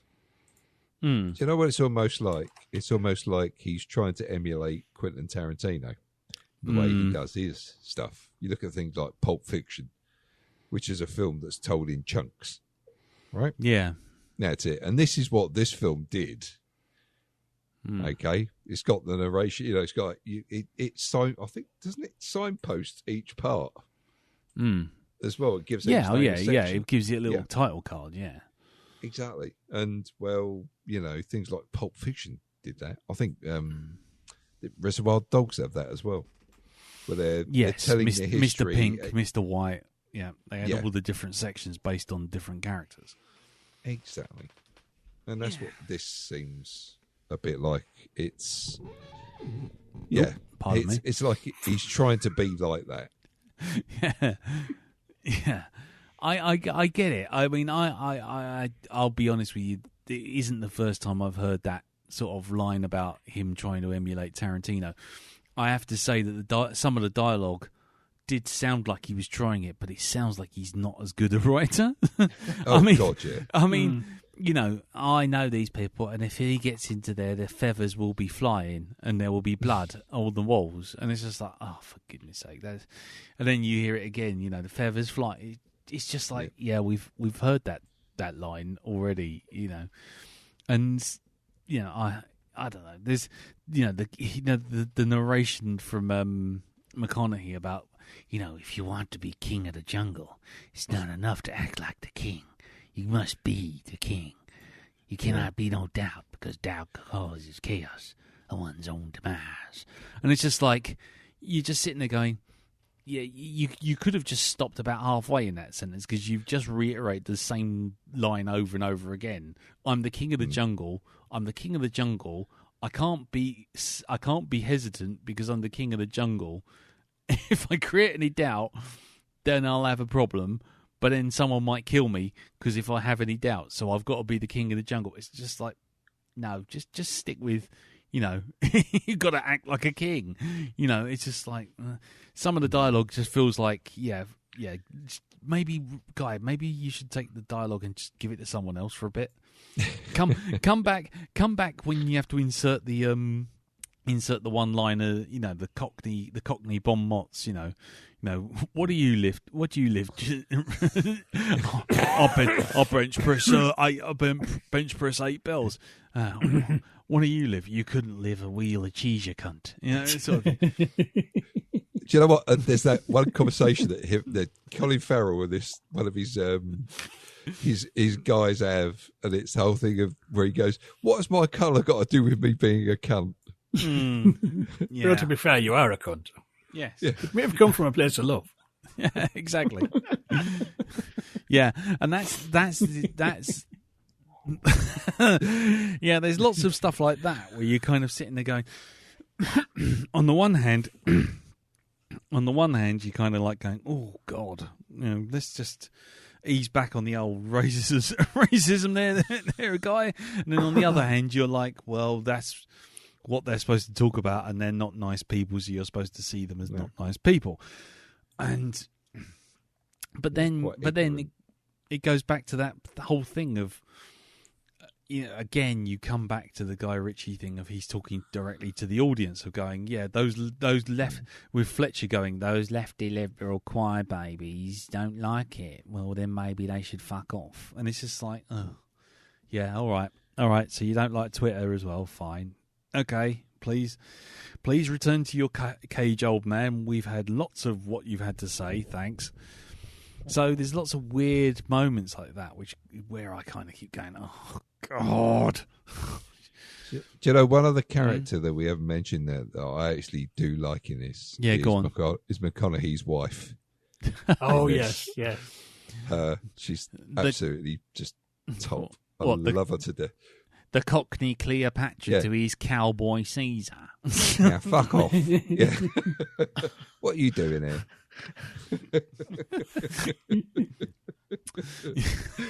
But that's a paperweight. Yeah, it's a paperweight with 2 bullets.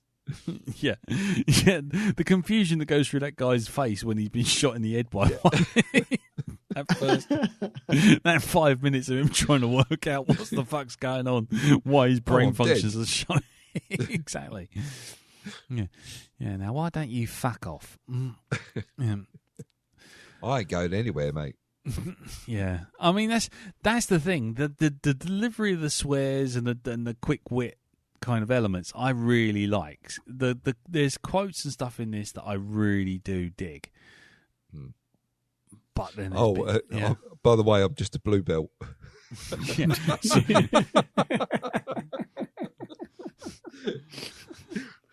He knows karate. No. Stay back. That's a deadly. Yeah. Oh yeah. There's lots of stuff like that. Yeah. And the whole conversation about shut the fuck. Yeah. What do you mean? What do you mean shut the fuck? No. That's his name. Fuck. Oh, yeah. You mean fuck or fuck? It's like PHUC. Now get the fuck up and shut the fuck up. Oh yeah, when the bloke escapes. jumps over a wall. Gets run over by the train, and then it cuts straight to Matthew McConaughey with on the phone going, "You better buy some parachutes. This is starting to become a trend."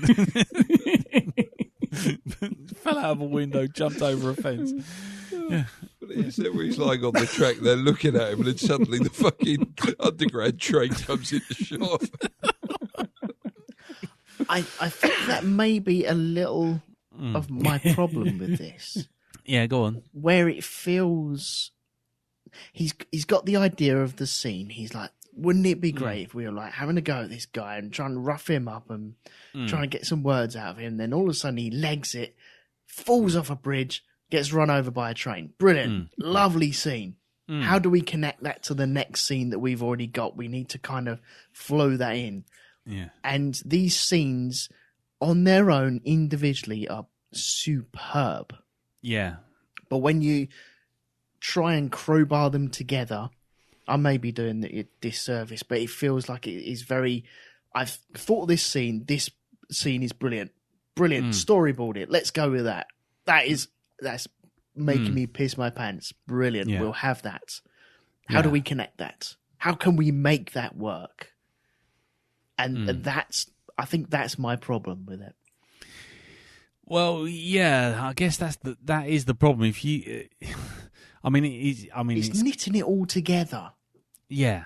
Once you're in the scene and rolling with the scene, like when they go into the stoner's flat, brilliant scene. It flows superbly. He knocks on the door. You have that conversation at the door, and then the heavies come in and just knock down the door, and it just works so well. Then you got to connect it all together. Yeah, that's it. You know, thinking about that flat scene, of course, there's just two things missing from that scene to make it Tarantino, the rip-off of that bit in Pulp Fiction. That's the big Kahuna burger. Yeah, and the Sprite. Yeah, that is a tasty burger. True. Yeah. Say what again, motherfucker? Yeah, I mean, that's. I guess that's the problem, isn't it? It's kind of like you can see the joins, and I guess that's the problem I have with the Fletcher interludes of him basically describing the film, because he's describing the film to you. He's not really. It's not really showing you the story. It's literally telling you the events on screen that you already should have seen, and a better director would have just stitched together as a story. Okay, so are we watching the film as the Guy Richie movie? Right, this is going to sound weird, but are we watching the Bush screenplay? Well, yeah, because I mean, initially that's the bit when it kind of when Ray sort of says, no, I don't think he's not like that. You know, when they rewind the shooting Dry Eye in the bollocks. Yeah, and it's that whole thing of you can't do that because that's not how it plays, and then it sort of rewinds and does it again. And it's you are watching the screenplay. Because, you know, especially when you get that sequence where it kind of explains the connection between Matthew and Dry Eye, and then you get that scene where they're sort of like they're talking, and he goes, right, okay, I want you to say the script. No, rewind it. Put a bit of effort in there, Raymond. Yes, yeah. You know, put a bit of voice in there, and then all of a sudden it cuts to the scene anyway, and then it gets interrupted by some cunt. Stands up with the arrow on it. Some cunt stood up. But I'm wondering if it needed that layer though. No, I don't think it did. And that to me is, well, I mean, Jim, do you agree or do you not? Are you pro the film being a film of a film, or do you not see it that way? I think it's interesting. I think it would be a tighter film if you didn't have those sort of narrating sequences, but it might not be as funny. I think that's kind of an essential kind of frame for the kind of larger-than-life tall tale it is. I think it could be kept in and tightened up. I think that's where I'd sort of come down the middle on that one, I think. Mm. Because I wouldn't like to lose kind of, does it keep your feet warm as well? Kind of steak. But you know what? Again, I found this out thanks to Wikipedia. You know that grill? Yeah. Do you know who makes that? Is that a Reeves and Mortimer product? No, it's not. It's actually Guy Richie, it's a Guy Richie. It's a Guy Richie grill. Man. And that again is that's that whole thing of like, on its own it's a good gag, but then after you sort of like keep getting loving shots of Wagyu beef being laid on it, and loving shots of it, and then it's like, oh, not only does it cook your food, but it keeps you warm as well, sort of thing. It's like, kind of want one though. Yeah, well, but got, that's the whole fucking point, question. isn't it? Yeah. Yeah. Is that actually Wagyu beef? Yeah. Is it Wagyu beef? Are you sure? Are you sure it's not come off of somebody's pound of flesh? No, it's not Aslan. because the pound of flesh comes later. No, doesn't it? not Aslan. I'm talking about the guy that double crosses in Matthew, the one that's in the fridge. And they say, if you don't take your pound of flesh, Rabbit here will quite happily go ahead and choose a bit for you. Yeah. Incoming. Rabbit, incoming. Oh dear. I love that bit where they're carrying the body through the house, and it's all like there's four of them just stood there watching one another. It's like, is there a problem here? And Hugh Grant's like, I don't see a problem at all. I'll just go and wash my hands. Yeah. Sorry, I'm never going to tire of that accent. It's great though. It's so different to what he's normally done. Yeah, I agree. I mean, I think my problem, and I keep coming back to it, so I might be just repeating myself at this point. Is I see all the other shit inside this, inside his performance, inside the subplot with Big Dave, the subplot with Fletcher, the subplots with the point outs of things like the beer and all the other shit. And it's just like, it feels like a lot of stuff was stuffed in there to swing his dick about and show what he knew and what he could do and what he's done. Do you know what I mean? It's like, I don't know. It's like we made a movie and Elton makes all the airplanes in his shed. Jim does the narration and I do the opening graphics and Darren sings the song. It's like, it's like all of us going, look at what we can do, da-da, instead of getting like, I don't know, other people in to do it and give us the time to do something else. It just feels like it feels very cynical in that respect, but I don't know if that's just because I know these things or whether or not it's up there on the screen and being self-indulgent. You know what I mean? Because I was completely unaware of any of that, so that's it why it impacted me in the slightest. You know what I mean? But, yeah. I mean, it couldn't. I mean, for me, the only way it could have gone. And as for the tabloid journalist stuff, me and Teresa are going, I wish someone would do that to Murdoch. Well, yeah, God, I mean, you know what I mean? they are the ultimate bogeyman, aren't they? They are the sort of like easy boo hiss. I don't disagree with that at all. But on the other hand, you just sit there going, yeah, but I know what bit he's watching. Yeah, yeah, exactly. Yeah, it's Black Mirror all over again. It is. Yeah. Once that drug kicks in, you couldn't stop him. You might want to take a glass of water there and just calm down, or your clothes are neatly folded over there and just press that button. Oh my God! I think we know what bit he's watching. Add into the cartoon comic aspect of it as well. You have Coach, but then you have all the people that had come down the gym, all wearing very similar tracksuits to him. And it's just their little group. You're not expecting them to kick ass as well, especially when they're down in the basement and looking to rob the place. And all the heavies come out and go, oh, look, John, someone's here to, someone's took a wrong turn. Dave.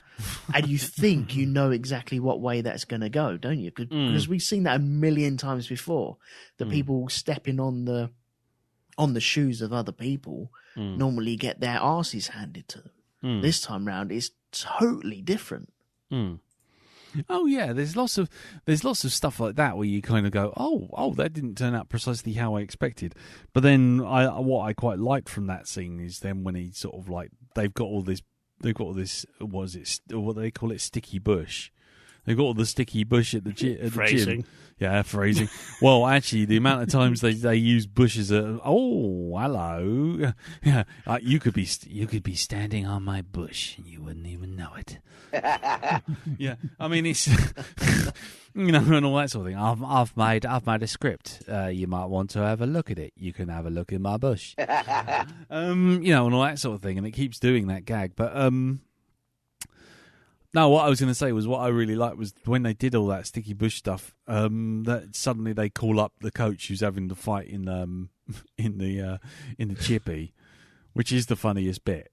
But he goes, oh, you just wait there, and everyone fucking come inside, and they're coming inside, and it's like, take the fucking video down, and but it's too late, and everyone's seen it, and I just like the fact that 1 minute these guys are shown as eminently capable. And then 5 minutes later, they're just a bunch of TikToky arseholes who just want to do like their they just want to filming it all. Yeah, they want to do their step film sort of like dance routine in front of a couple of cars, doing the world's worst fucking grime act. Calling themselves toddlers like a bunch of dicks. He's like 1 minute, oh god, they're dangerous. Next minute, oh actually they're idiots. Quite like that.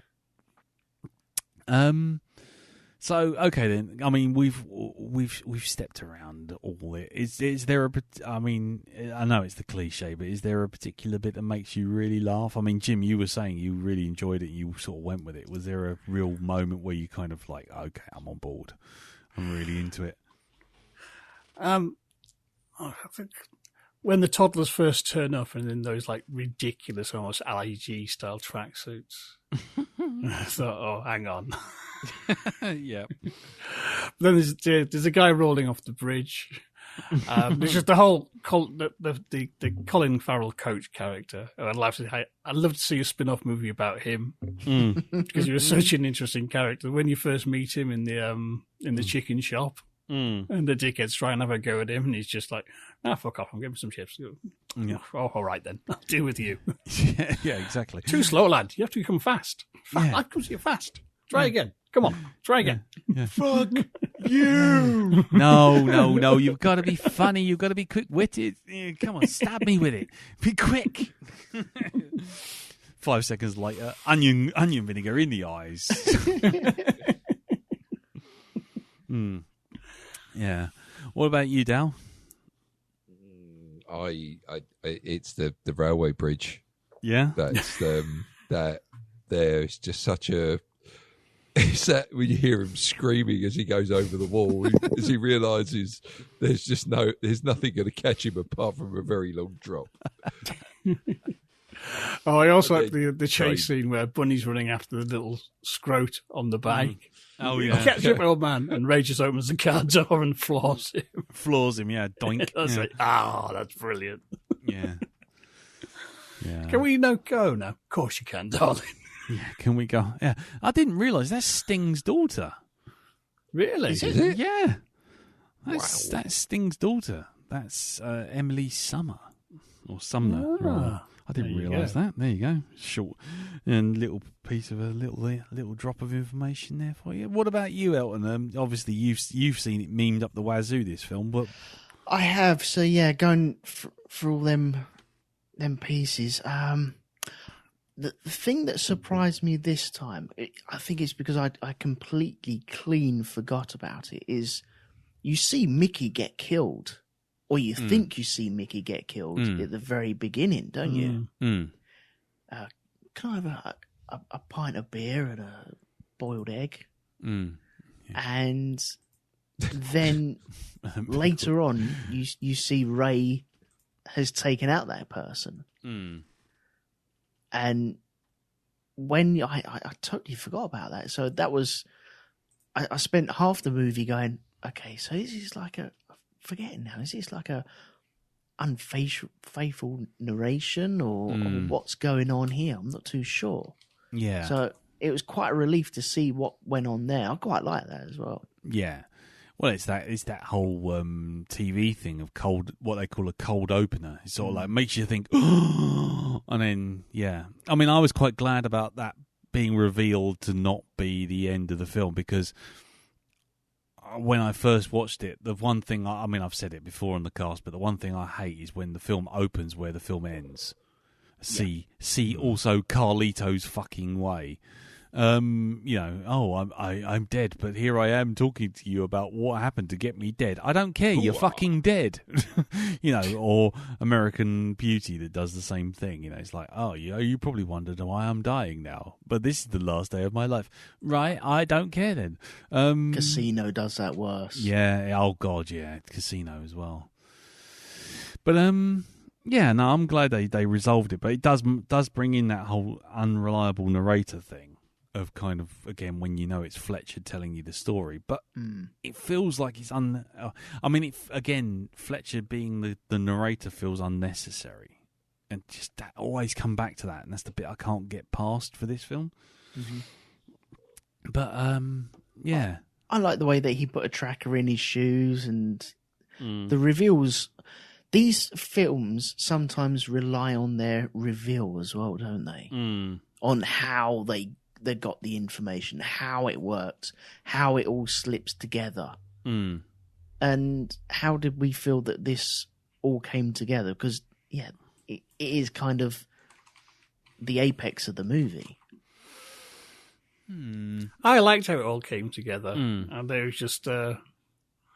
I found it very, very satisfying, and I honestly, it did blindside me. Oh, he's not dead. Ray got the assassin beforehand, and then you have the toddlers turning up. Yeah. Oh yeah, pretty good. Didn't see that coming. Well played. What about you, Dal? Yeah, I thought it was all right. Joined together well. I don't know.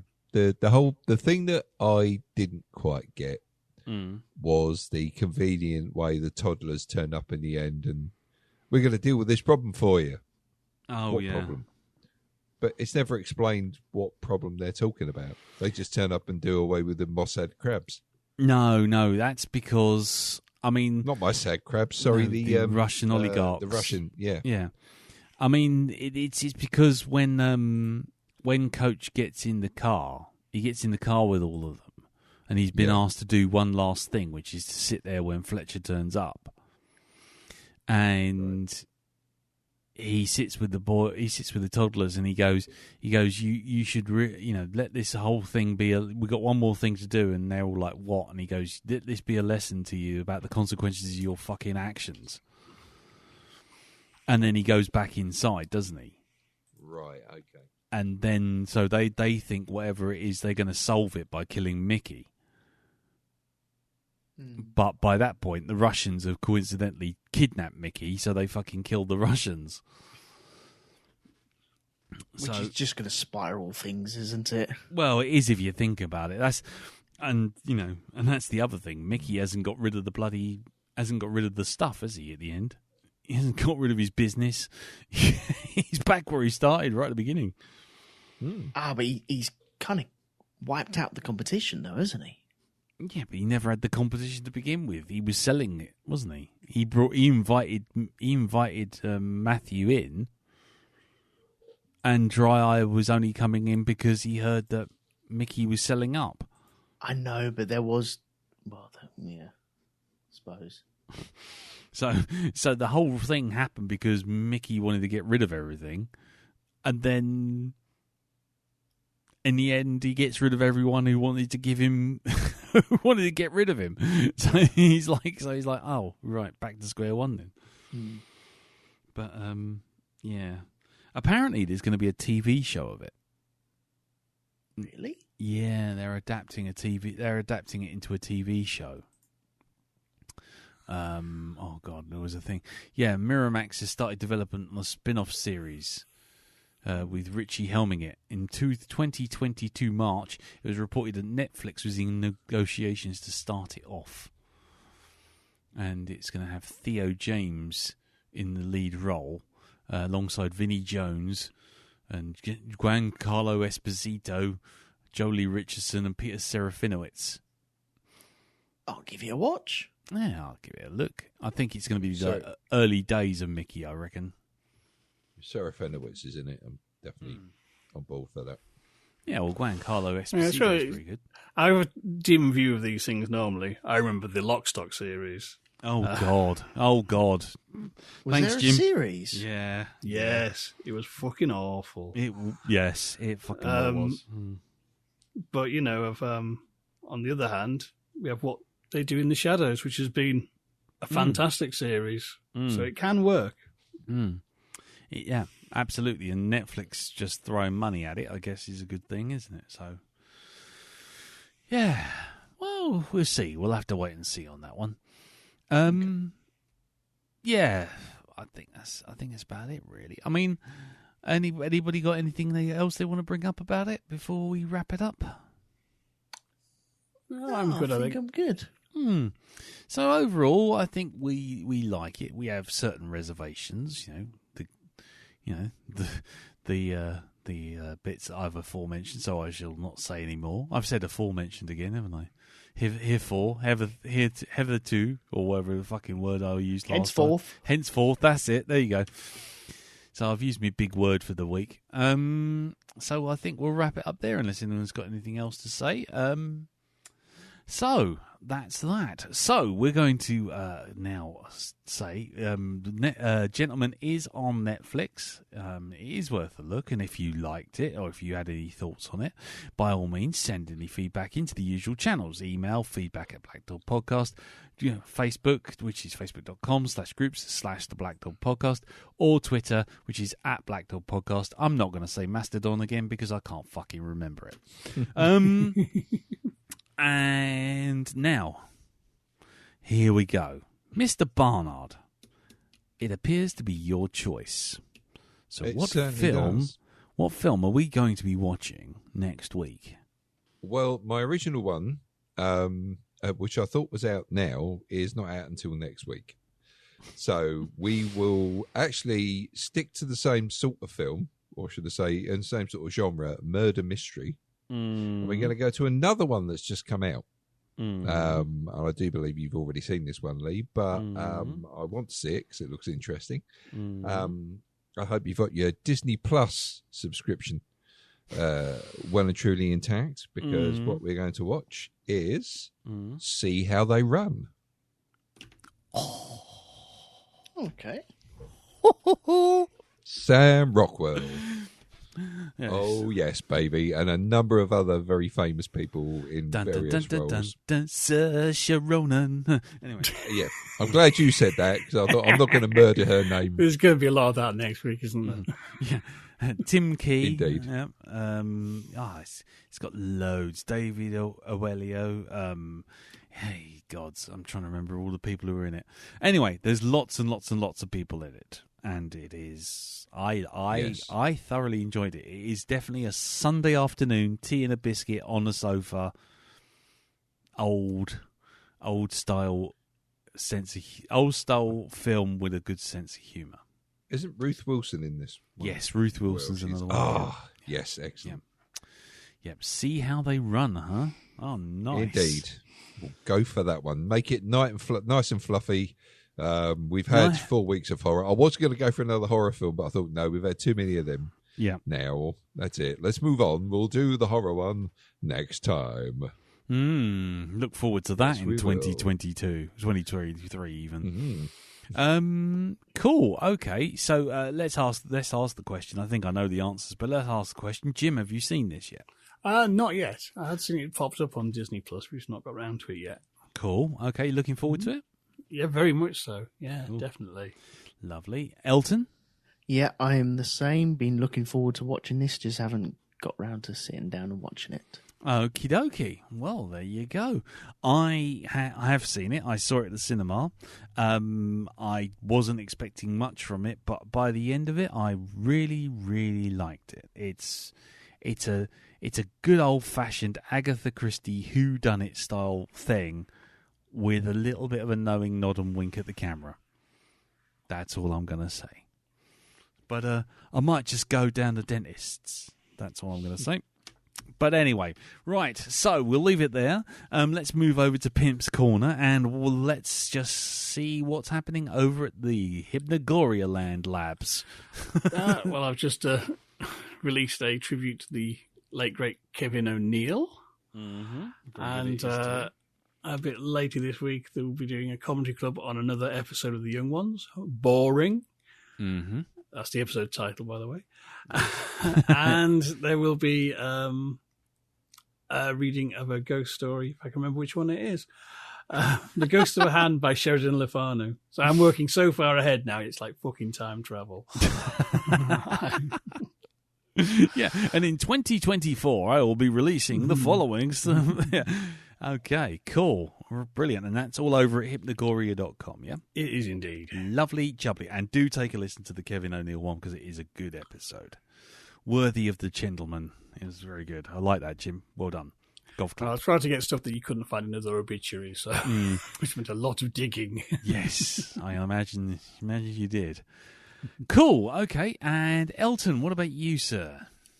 Over on Shonky Lab, I get to speak to me old mucker Scott Copperman, where we talk about AI bots on the internet and play with some as well. Play with some bots. Play with some bots, yes. Crazy. And yeah, I was gonna say. Yeah. Play. Yeah. Sorry, it's the futuristic Sid James playing with his bot. Yep. Anyway, there we go. There you go. And in a couple of weeks' time, I'll probably be able to let you know that another very special episode will be released. Okay. Oh, that little chortle there. I do. I'm okay. Cool. You're aware. I'm aware of that one. Yes, it's going to be interesting. Yes, very good. Cool. Okay then. And Darren, are you on anything apart from a bicycle? Just the usual drugs. But there you are. Right. Okay. Cool. Well. Yeah. Cool. I mean, I've deleted my Instagram. That's gone, so you don't even need to look for that anymore. You can find me in the usual places and hanging around bars. You can also find me doing an intro on The Great Derelict, which I think will be out next week or this week. The Interludes episode. I believe it's out soon because Andy's gone on holiday and it's the holiday cover episode, so it's already recorded. So that'll be out on greatderelict.libsyn.com. But there's loads of other stuff on there as well, so do take a listen. Right, okay, so that's it. Thank you very much for listening. Thank you, Jim. Thank you, Darren. Thank you, Elton. Not a problem. My pleasure. And thank you to everyone with a Mockney name like. Thank you to everyone for subscribing, listening, and all that kind of stuff, and following us all around the internet. And yes, we shall see you next week for See How They Run on Disney Plus. Until then, take care, and make sure you don't watch that video with the pig. Until then, next time, hit space, hit space, nightmare fuel. I'm gonna take that to my grave. Yeah, I can never unsee this. Nope, because you can never unsee this. Never. Anyway, until next time, thanks for listening. Take care, and we'll see you all soon. Till then, tatty bye. Bye. Bye. Ta-da. There's a voice that keeps on calling me down the road. It's where I'll always be. Every stop I make a new friend. Can't stay for long, just turn around and I'm gone again. Maybe tomorrow I'll wanna settle down. Until tomorrow, I'll just keep moving on. Get out of the booth, Jack. No, I like it in here.